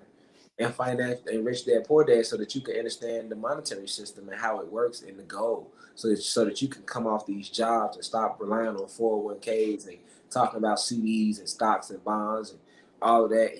That's all a waste of energy. The main thing is ownership. We need to get back to owning the land and owning everything, period. And we got to know that when we go to owning shit, they get to stealing shit. So then we got to be ready to defend everything that we own with an iron fist. And that's what history is for. History is there to remind us of how violent they will get once they see us standing independently. You know what I'm saying? So we got to be ready for that. And I feel like this generation we is. And they know it. So they know what time it is. They know it's war with us. And if anything ever happened to me, not saying that I always let people know it was the CIA, it was the FBI, it was the government. Don't believe nothing else. You know what I'm saying? 'Cause I'm always challenging them, and I know they like to do that. Like they like to try to do shit to us, lock us up for faith, false shit we ain't do, or kill us, and then blame a gang member or blame us. You know, like Malcolm said, they'll pay one of us to kill us to make us look like think it was us. Like that's what they still do to this day. So it's fuck the government, fuck the system. You know, we gonna keep rising. Planet coming back to us. We on straight Haitian revolutionary energy. That's how we come. You know, as long as the oppressors know that, as long as they know that we ain't scared of shit, we don't death ain't real, so we ain't worried about it. You know what I'm saying? We that generation that's gonna make them feel everything they made our ancestors feel. We back for straight vengeance, nothing else. You know, we not worried about y'all sending no COINTEL Pro shit they be doing on the internet. They do that already. But we not worried about no infiltration and none of that. It's a different type of spiritual energy, like the planet coming back to us. Everything vibrating low will be eradicated. Everything about the soul will be eradicated. The frequency we own in this new in this new energy is pure peace. And if it ain't about peace, positive energy, always creating elevation, it ain't gonna make it through. It's gonna self combust, you know. So that's all we here to let it be known. Like all that killing each other, that's dead. All that selling drugs in our community, that's dead. All that shit dying. You know what I'm saying? And we here to make sure it die completely out. Can't none of that energy come along. You know what I'm saying? The gangs, them the real army anyway. So ain't no more gang banging. Ain't no more shooting guns at each other. That's the army. Y'all want to shoot some guns? It's a whole bunch of motherfuckers wearing slave patrol badges disguised as cops, government officials. You feel me? Like, you gotta make it be about something. You can't be scared to transcend because death ain't real. And you already enslaved in this motherfucker. So if anything, make a change for the next generation. And that's what we here to do. I'm thinking about my great, great, great, great grandkids. I want them to look back and be like, oh yeah, that generation, they made a change. They wasn't going for that shit no more. You feel me? We didn't already live. So this ain't about, oh, I'm scared to leave here. I don't want to lose my life. You gonna leave here anyway. So if you gonna leave here anyway, make a motherfucking difference while you here. You know what I'm saying? Let it be for a cause. That's all we on. You know what I'm saying, God? All I gotta say. Man, such a pleasure having you on here, my brother. Such a pleasure. Um, Tell the people your contact information one more time, your website, everything. They could get in contact with you and get more information. Y'all can visit the website www.theuci.online. Also follow me on Instagram, IAM_Rashad Jamal. That's IAM_Rashad Jamal, _RASHADJAMAL. Subscribe to the YouTube channel. And be careful on Instagram because it's some fake pages, but you gonna know my page. It got like almost like 40, you got 45K, 45,000 followers. So you'll know my page. But also subscribe to the University channel on YouTube. We on here normally every Sunday, but I came on here with my brother today, and I appreciate God for bringing me on his platform. Make sure y'all subscribe to my YouTube channel every Sunday. I go on my platform and get these. What's your YouTube? What's your YouTube again? It's the University of Cosmic Intelligence. The University of Cosmic Intelligence. That's all you got to do. Or you can put in Rashad Jamal. You're going to see my music channel pop up, but you're going to know my university channel because they got like 105K subscribers. My music channel got like 17K, so you'll know the difference. And they got my logo on my university channel. So, but definitely I appreciate you for bringing me on, God. I appreciate all the guys and goddesses who tuned in. You know, I can't see the comments, none of that. I just see you. But I appreciate y'all for listening and remembering who y'all are. And I definitely appreciate the ancestors for, working through us to get these downloads this evening because, I just allowed them to speak through my vessel. So I always attribute everything back to them. Indeed, indeed. Family, thanks for tuning in, family. Make sure you hit up the brother's website. Make sure you hit the like button. And I want to thank y'all all for just tuning in tonight. It's been a magnificent show with the brother. I look forward to having the brother on again. It's rare that we have somebody with a Malcolm X energy mixed with a Bobby Hemmett energy, and that's it. That's the concoction we have with this brother. It's rare, it's scary, and it's unseen, and it's confusing to have that concoction. So to have that Malcolm and that Bobby energy combined in one vessel, man, that's wow, that's a dangerous thing. So, Rashad, keep doing your thing, my brother. Family, thanks for tuning in. This is Brother Rich with Rashad Jamal. We getting out of here, family, and I see you next time. Peace to everybody. Love and light. Peace to the gods and goddesses, Planet Kai. Indeed. Peace, y'all.